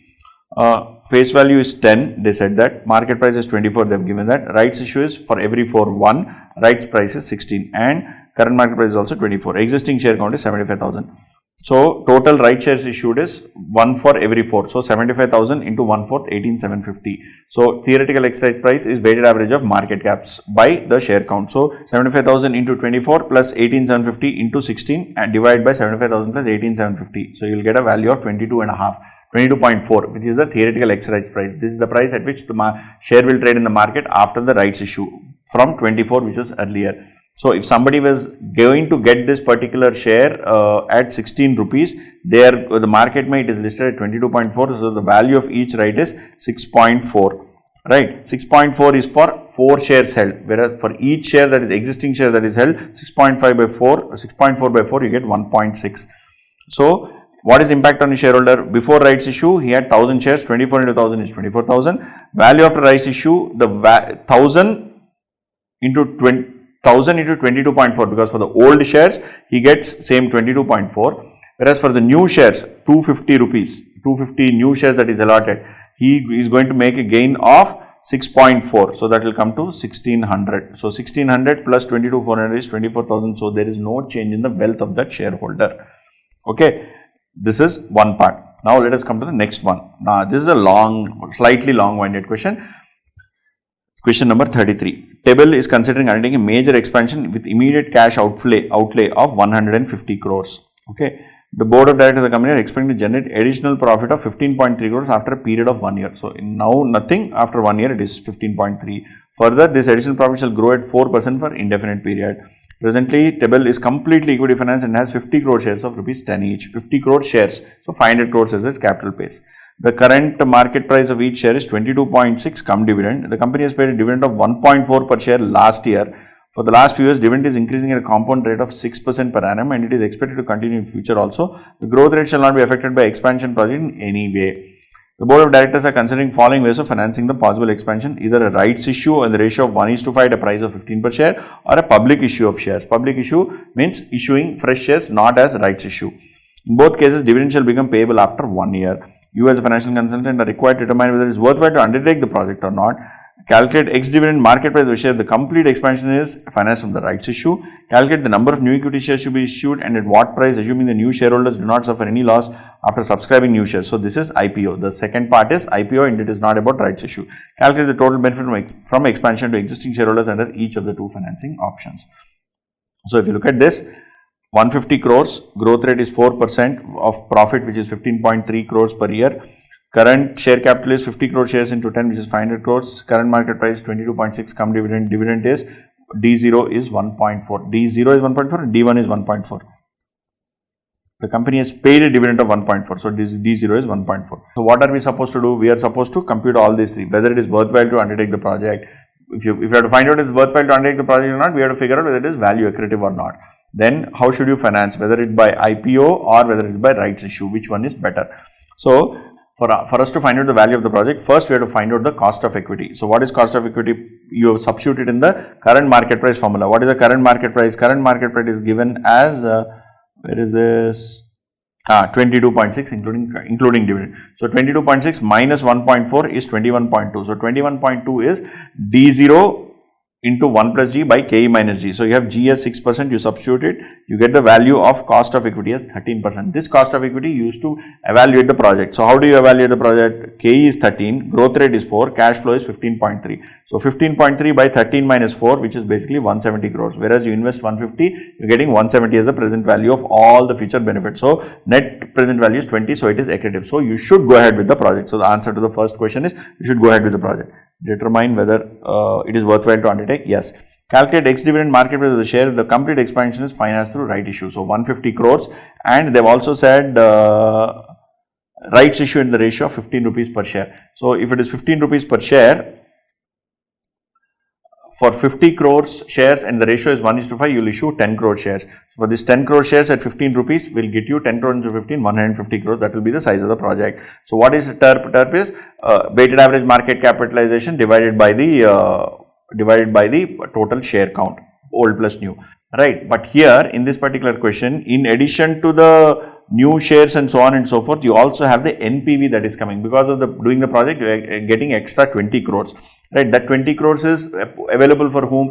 It is available for old shareholders as well as new shareholders. So what you do is 50 crores into 21.2, which is the old market cap ex dividend, plus 10 crores into 15, which is the new funds that are raised, divided by 15 divided by 60 crores, which is the total share capital count, plus 20 by 60, because 20 crores is the NPV and 60 crores is the total share count. So it is available for all. If you do this, you will get TERP, which is theoretical ex-right price is 20.5.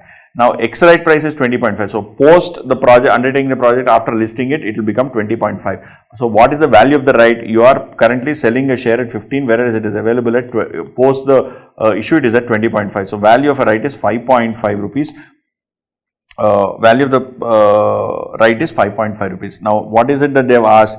Calculate the ex-dividend market price if the complete expansion is financed from right issue. So we have to compute this 20.5. That is the answer. This particular value of the right is not required at the moment. Next, calculate the number of new equity shares to be issued and what price, assuming that the new shareholders do not suffer any loss after subscribing to the new shares. So this is IPO, as I said. So in IPO, what you will do is, you will consider the number of new equity shares as M and the issue price as P, because that 15 is the issue price for the rights issue. We don't know what it is here. So M into P is 150, because certain number of shares you will issue at a certain price to raise 150 crores.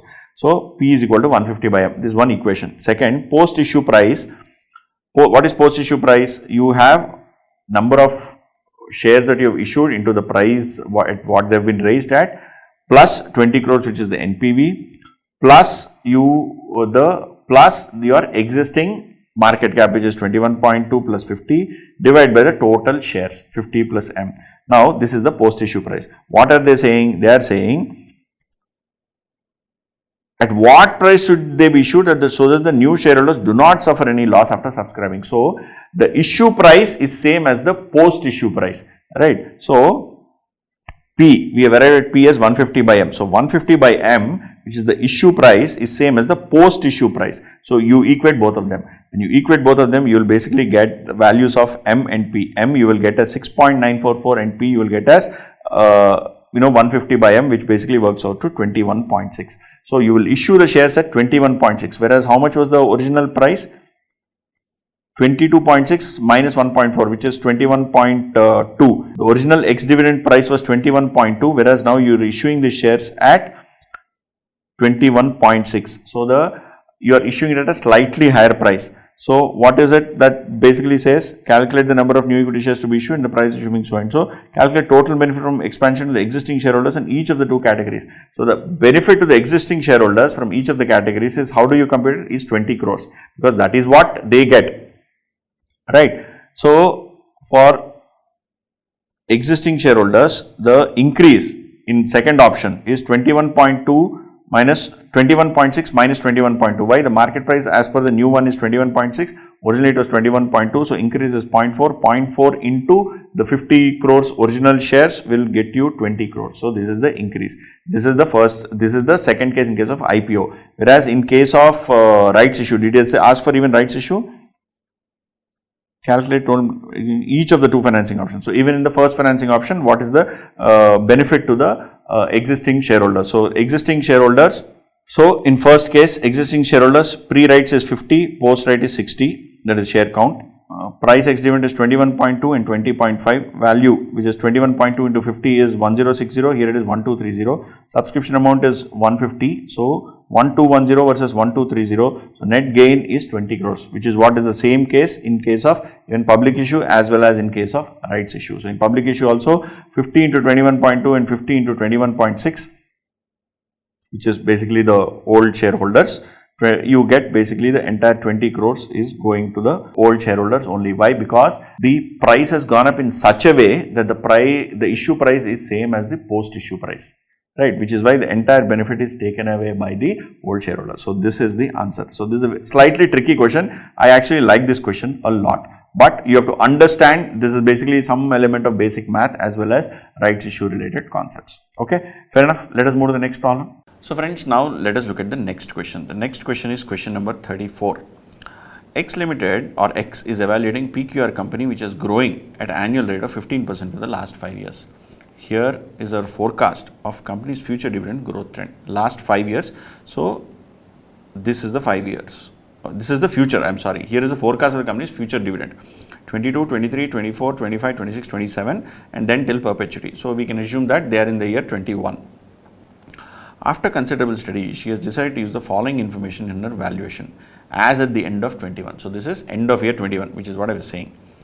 Beta is 1.2, 2021 dividend is 5 rupees per share, risk-free rate is 4% and expected risk premium is 6%. What is the value of the PQR stock? So, D1 by KE minus G, you have been given G, you have been given the growth, you have been given D0, you have been given the growth rates, you have been given how to find out KE.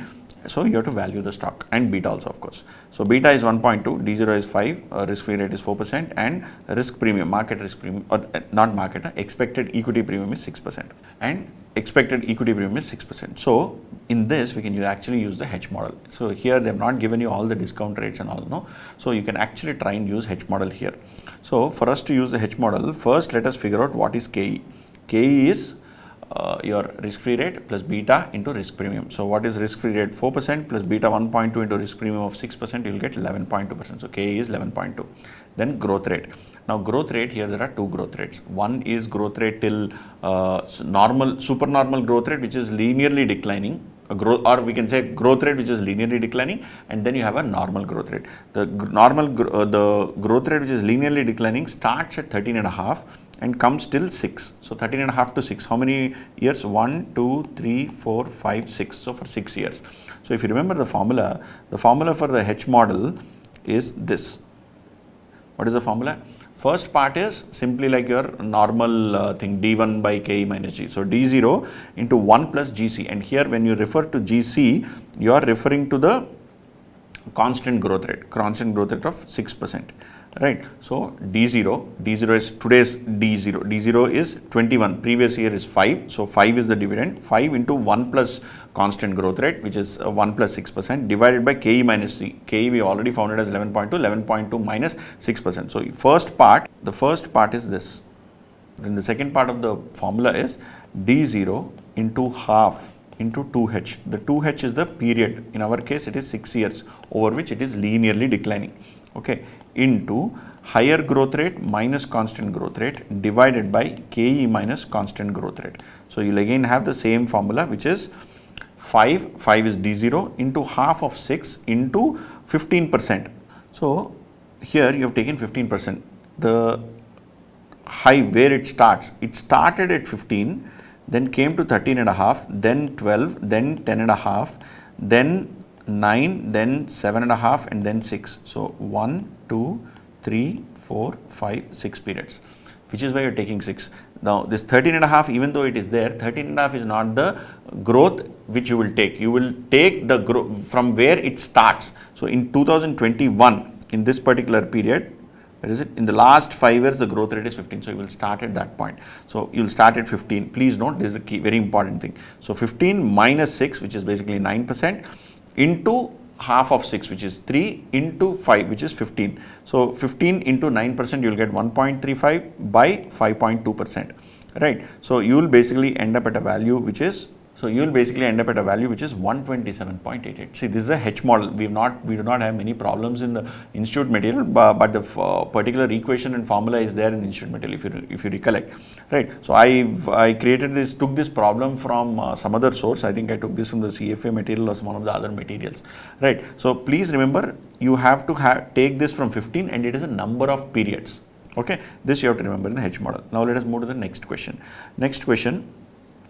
The management of T Limited, an international diversified conglomerate, believes that the recent strong performance of its wholly owned medical supply subsidiary S Limited has gone unnoticed.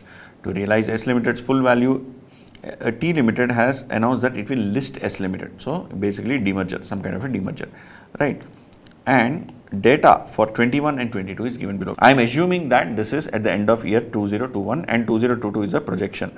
Okay, now what are the data points that they have given? Revenue, depreciation, operating cost, EBIT, taxes, net income, dividends, EPS, DPS, and shares outstanding. Correct? Please note, this is the data for S Limited. This is the data for S Limited. Balance sheet. They have also given current assets, where they have given value of current assets for each year, then net PPE, total assets, current liabilities, long-term debt, shareholders' equity, total liabilities and equity, and capex. Now, if you look at this, what are you supposed to do? Calculate the amount of FCFE per share. Per share FESC you have to calculate for 22, which is why I assumed that the data that they have given is 21, because 1 year is a past and next year is a projection, using the data from the exhibit. So basically use this data and compute FCFE. Calculate the current value of share of S Limited based on a 2-stage FCFE model. For the next 3 years, growth rate is 10%, and after 3 years, it is 5% in perpetuity. The cost of equity is 11%. So if you are in end of 2021, 22, 23, and 24. So these three, you are growing at what? 10%. From 24, forever, it is 5%. However, if you make an assumption that 22 is the first year, if this is 22, then this will be 23, 24, 25. So from 22 data, you have to assume a growth of 10%. But I have made an assumption because looking at the question, it appears that 2021 is historical, 2022 is future. Okay. Now coming back again. What is FCFF? What is FCFE? If you remember the formula, what we have discussed in the class, FCFE can be arrived at from FCFF. And what is FCFF? FCFF can be arrived from multiple methods, PAT, then EBIT, then your cash flow from operations, so on and so forth. Here we will take EBIT into 1 minus tax rate. We will take EBIT into 1 minus tax rate plus depreciation minus capex minus increase in working capital. This is FCFF. What is FCFE? FCFE is FCFF plus certain changes. Basically, the changes are for interest, debt, and preference shares. So FCFF, whatever is the total FCFF that you get, from that you subtract in order to arrive at FCFE, you subtract interest into 1 minus tax rate, you subtract the debt, any basic debt that is repaid, or add any debt that is raised, plus you also subtract the preference dividend. That is how you arrive at FCFE. Now, given these two data points, you have revenue, depreciation, so on and so forth. Let us first find out FCFF and FCFE. Once you get FCFF and FCFE, obviously you'll be able to value the particular share. Okay. Now first, to arrive at FCFF or FCFE, let us look both the 2021 and 2022 data together at the same time. So PBIT, we already have the PBIT number here. What? 86 and 115. So put 86 and 115.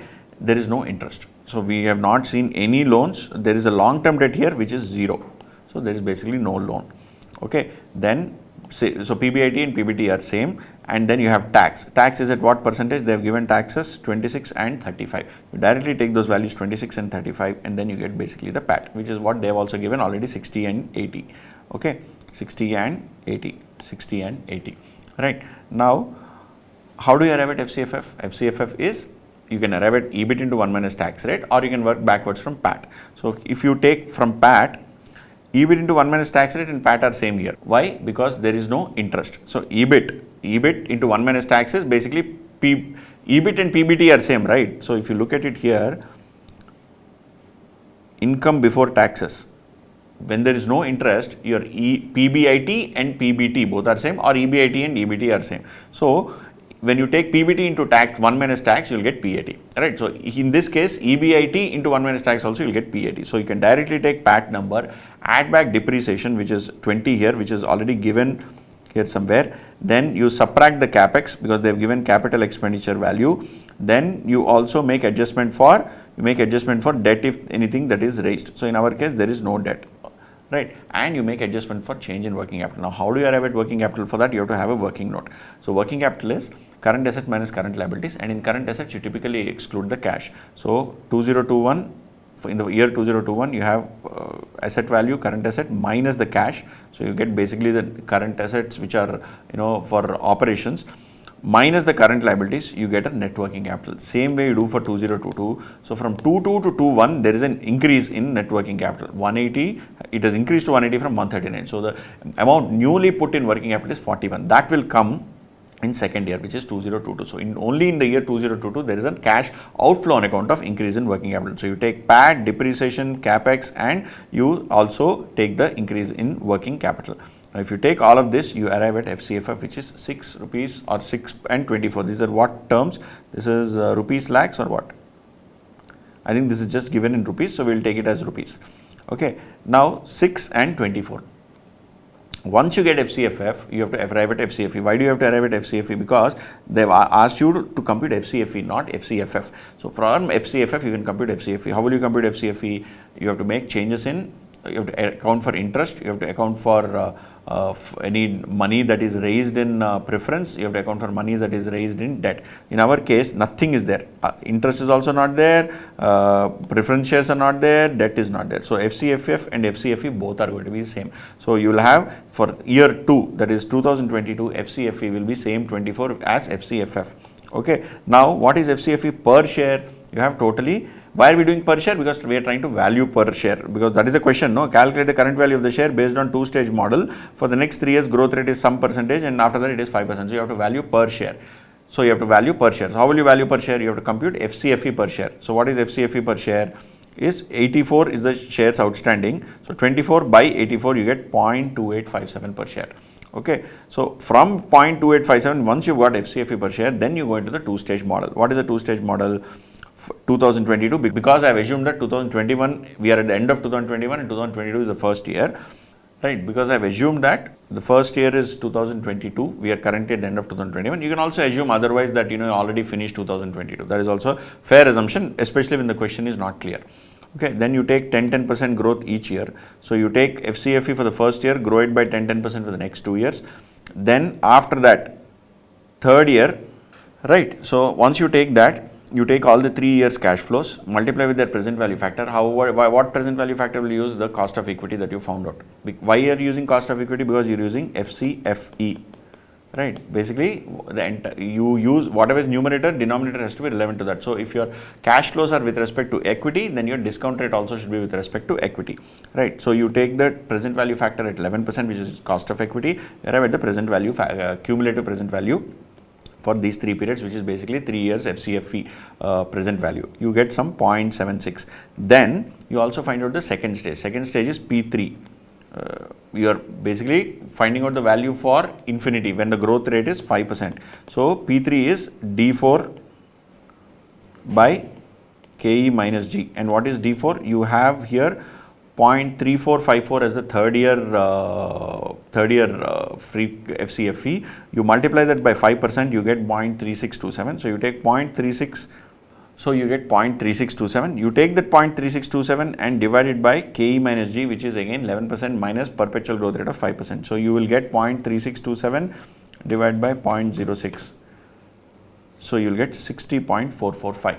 60.445 is the price as at end of third year. So you have to again discount it to the P0. So 6.0445 into 0.7312, which is the third year present value factor, you end up getting 4.417.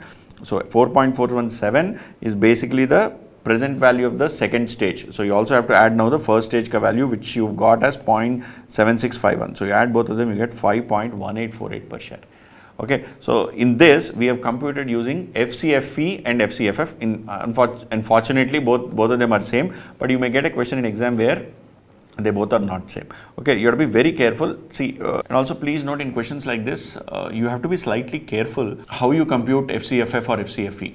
You know, they may be, you can use PBIT method, you can use the PAT method. What method you use depends on the data that is given, which is why it is very important for you to also understand various methods that are there to compute FCFF and FCFE. Okay, now let us move to the next question. Calculate the value of share from the following information. PAT, this is very similar to previous problem, it looks similar, okay.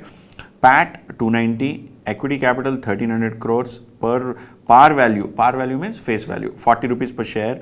Debt ratio of the company is 20%, that is debt by debt plus equity. Long-term growth rate is 8%, beta is 0.1, risk-free rate is 8.7. Market returns are 10.3, capex per share is 47, depreciation per share is 39, change in working capital is 3.45 per share. Now given, what is the PAT value? PAT value is 290. What are we supposed to compute? Value of the share from following information. So what I was telling you, you may get a question where they will give you data and they will not even use the words FCFF and FCFE. In this question also you have to find out like that. Right? See, exactly that is what I am telling you. Right? Anyway, let us start off. PAT is 290. Equity is already they've given 1300, face value per share is 40. Debt equity is 27%, growth rate 8, beta is 0.1, risk free rate is 8.7, market return is 10.3, capex per share 47, depreciation is 39, change in working capital per share 3.45. This is the data that is given. First, let us find out KE. What is KE? RF plus beta into market risk premium. So you basically get 8.7 plus 0.1 into 10.3 minus 8.7. So you get 8.86. Then you have to compute FCFE. Why FCFE? Because you are trying to value the share. Okay, FCFE is equal to FCFF minus interest plus minus interest into 1 minus tax rate and adjustment for debt as well as preference capital. But what is FCFF? FCFF you can arrive from PAT or you can arrive from EBIT, you can arrive from cash flow from operations. What have they given here? They have given PAT. So you have to arrive it from PAT. PAT is 290. So to this 290, what are the adjustments that you make? You make adjustment for depreciation, you make adjustment for capex, you make adjustment for your working capital. Right. So if you see here, FCFE is PAT plus depreciation minus increase in working capital minus capex plus interest into 1 minus tax. So, and FCFE is FCFF adjusted for interest, borrowings, preference dividend and preference shares. So what we do, you combine these two and arrive at FCFE formula as PAT minus working capital minus capex minus depreciation plus net borrowing. So because anyway, do we have any interest related stuff here? Do we have any interest related stuff here? No. Why? Because in FCFF you take the interest, whereas in FCFE you subtract the interest.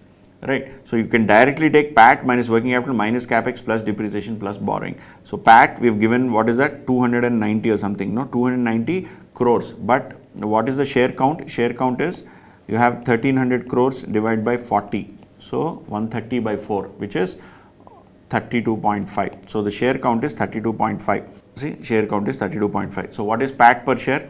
PAT per share, you have 290 as PAT by 32.5 is 8.92. So 8.92 is PAT, then working capital into 1 minus debt rate. Now this is a concept that we have not discussed in depth. This is a concept that the institute has not discussed in depth. I will highlight this again. This problem is special only for this concept, nothing else. So as per this concept, right, what happens is, what typically happens in when you value companies is, your working capital also you fund partially by debt. In fact, to a large extent, you fund it by debt. Short-term working capital is mostly funded by debt only. Only the long-term assets are funded by long-term capital, which is in form of equity or long-term loans. Whereas short-term working capital needs are funded by short-term debt. So whatever is your working capital, some portion of that working capital is funded by debt. Why here? They have not told us whether it is long-term, short-term or anything like that. They have just said debt is 27%. So what you do is, the existing working capital that you have, right, that working capital, whatever is the increase or decrease or whatever is the change in working capital, here what have they said? Change in working capital is 3.45 per share. That 3.45, only some amount, how much amount? 27% is funded by debt and 73, 1 minus 27 is 73, 100 minus 27 is 73, 73% is funded by equity. When you are computing FCFE, you have to, there is a total change. Total change is how much in your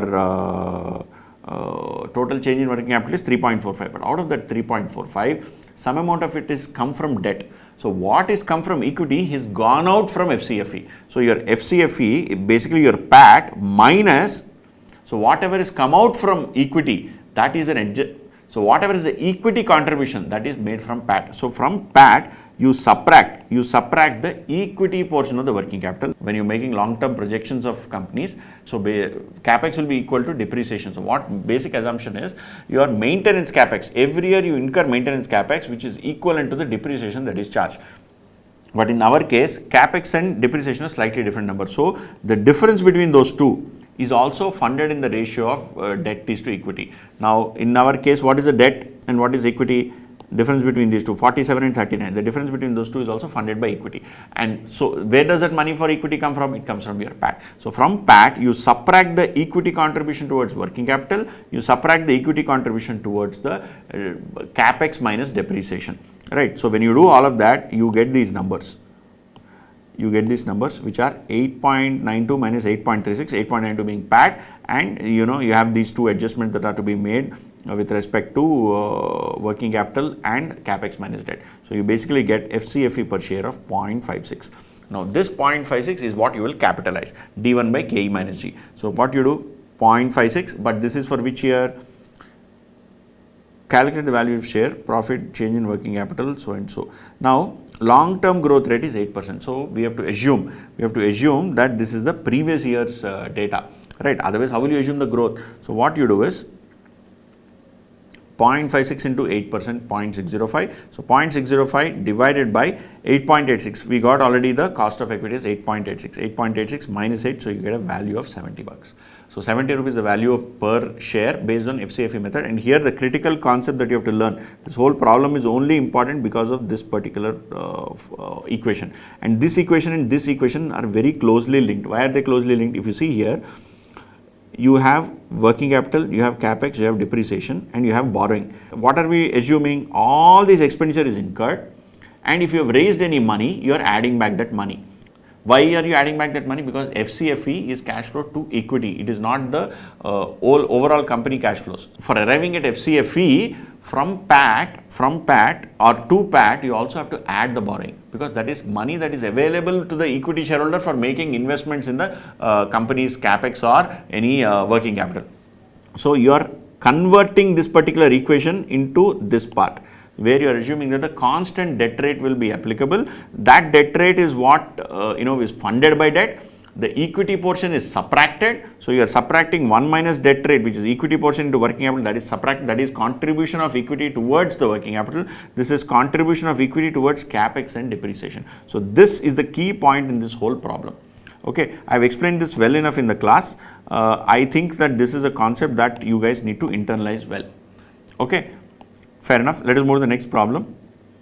So friends, let us look at the next question. This is question 38. Mr. SV has gathered the following data.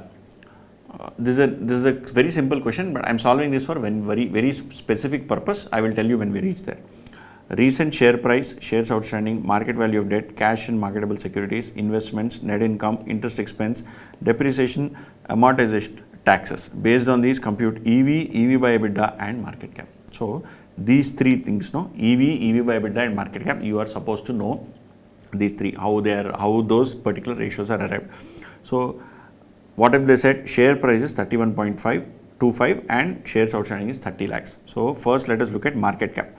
Market cap is what? Share price into price number of shares. So 31.25 into 30, you get 9.375 crores. Very simple. Then they have said EV, EV by EBITDA and market cap. We can first either compute EBITDA or we can compute EV and then you can compute the EV by EBITDA ratio. First let us do EV. What is EV? This is again very important. Market cap plus debt minus cash minus investment. This is very critical. This is very critical. I want you guys to internalize this formula and do not forget it ever in life. As long as you're in finance field, you cannot forget this formula. Enterprise value is the operating value of the whole business of an entity. That is equity value plus debt value, but it does not include non-operating investments, which are cash and investments. So you have market cap of 9.375 plus you take the market value of debt as 115 minus cash and marketable securities of 47.5 and investments of 247. So if you subtract all of these, you get 7.579 crores. Okay, once you've got EV, next stop is EBITDA. What is EBITDA? You have here PAT, net income. To net income, you go and net income. EBITDA is earnings before interest, depreciation and taxation. So you have to add back interest, you have to add back depreciation, amortization and taxation. So you have to add all of these. So 119.4 plus 0.859, which is basically your taxes, plus 0.023, which is your amortization, plus 0.069, which is your depreciation, and plus 0.058, which is your interest. You add all of these, you get EBITDA of 2.203. So now what is EV by EBITDA? Just simply EV by EBITDA. 7.57 by 2.203 is 3.44. This I'm solving this only for this particular understanding of this particular formula, which you should never forget in life. Okay. Then coming to the next question. This again is something very similar to what we have solved earlier, but I want to solve it nevertheless. SK Limited has surplus cash of 150, wants to distribute 30%, same buyback if you recollect. The company decided to buy back shares. Company estimates share price after buyback is likely to be 15% above the buyback price. The number of shares outstanding is 15 lakhs, current EPS is 4. You are required to determine the price at which shares can be bought back. If market cap of the company should be 400 lakhs after buyback, the number of shares that should be bought back and the impact of this buyback on EPS, assuming that the net income remains the same. So let P be the buyback price. Why? Because we have been given how much they want to distribute, which is 30% of 150 lakhs, which is 45 lakhs. So buyback value is known, which is equal to number of shares into price, right? We don't know either number of shares nor price. So what we do, market capitalization after buyback, this post buyback is, the company estimates its share price after buyback is likely to be 15% above the buyback price. So current buyback price, let it be P, then 1.15 P into original shares minus shares bought back. What is shares bought back? Shares bought back is, we don't know as of now, we have to compute that, but original shares is, we have been given some data. We don't know what are the shares bought back. So shares bought back is what? Total value of buyback divided by the price at which it is bought back. So 30% of 50 lakhs, 150 lakhs is 45 by P. So original share count they have given as 15 lakhs.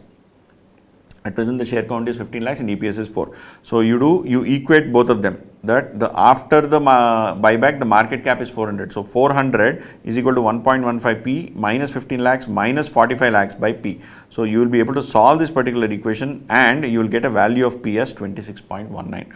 Once you get value of P as 26.19, you will be able to substitute it and get the number of shares. Why? Because price into quantity is equal to value. So this value you've already got as 45 lakhs, price you've got it as 26.19. So this P is what you have to find out. So in Q is what you have to find out, that is a quantity. So quantity will be 45 divided by 26.19, so it is 1.718 lakhs.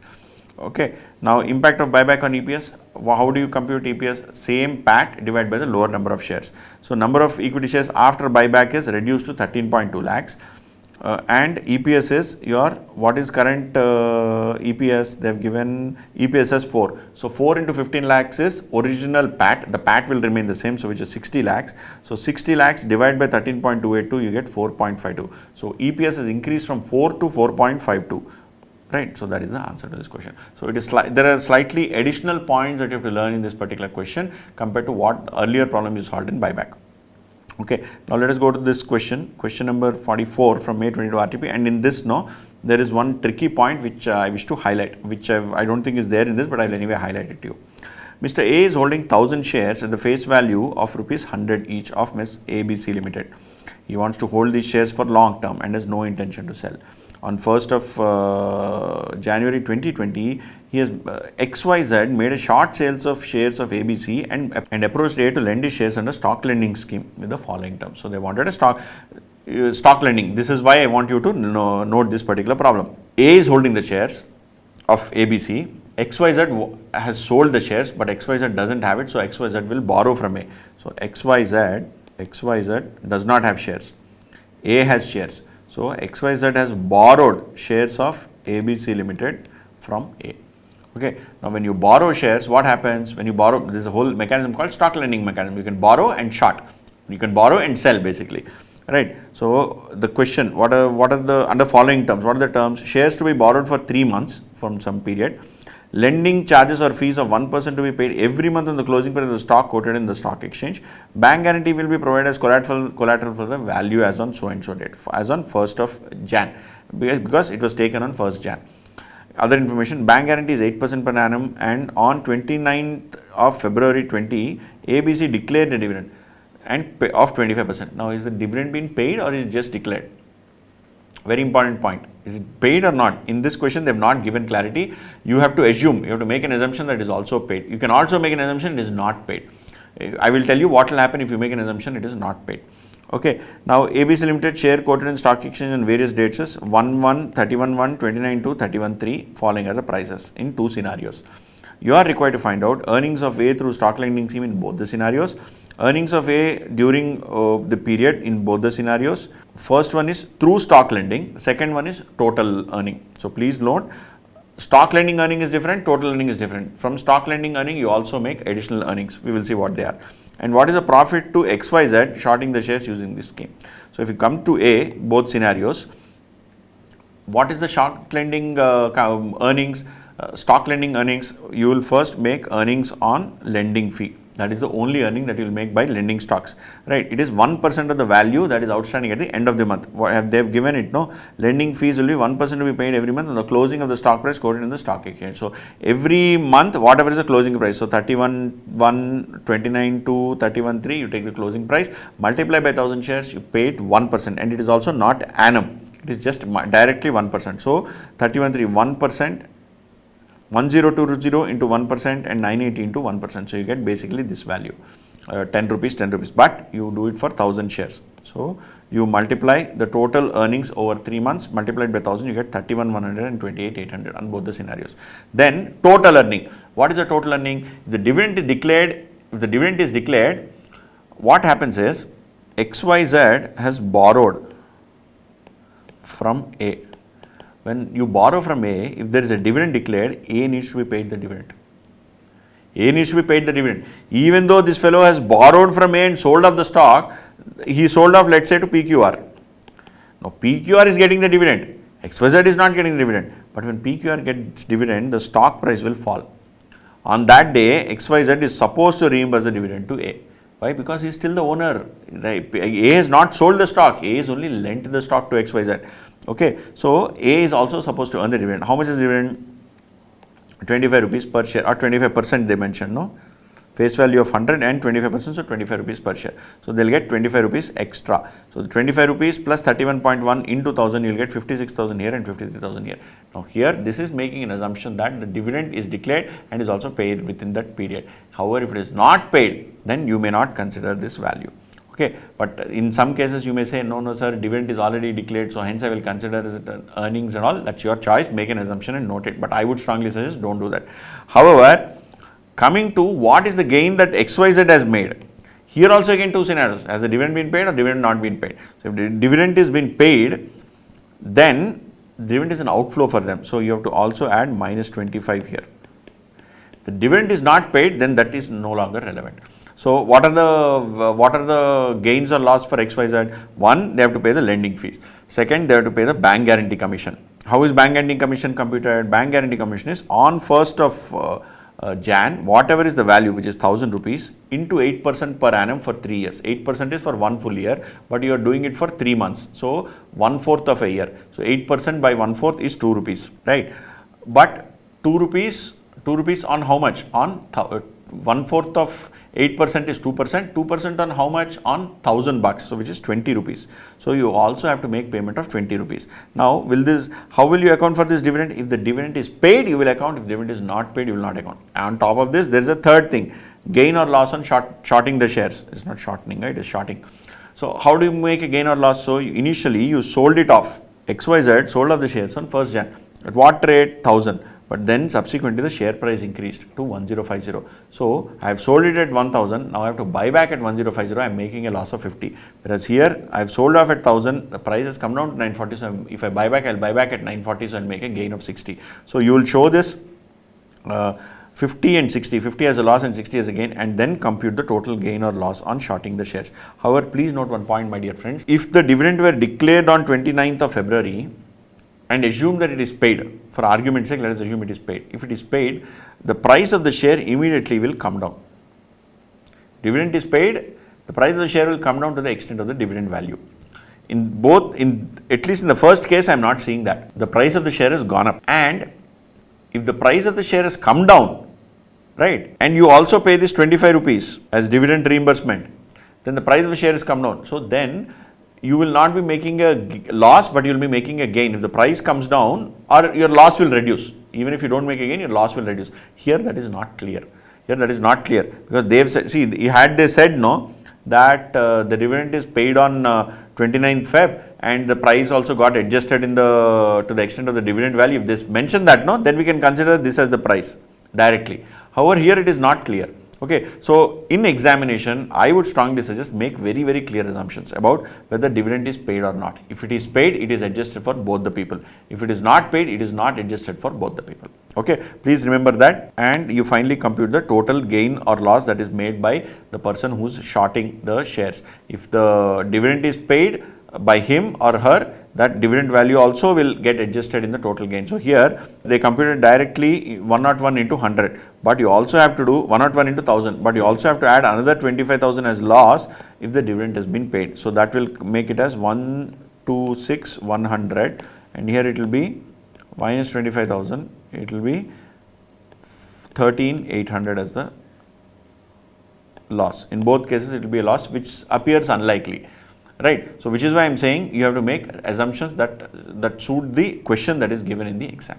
Okay, fair enough. Now this concludes the revision for security valuation equities portion. It's a very easy chapter. You have questions on simple valuation of the shares, FCFE, FCFF, TERP, buyback, only these 5 or 6 kinds of varieties. There is nothing beyond that. It is a super simple chapter. Okay, if this questions come from this chapter, you should hit them sixer. Okay, he should hit the ball out of the park.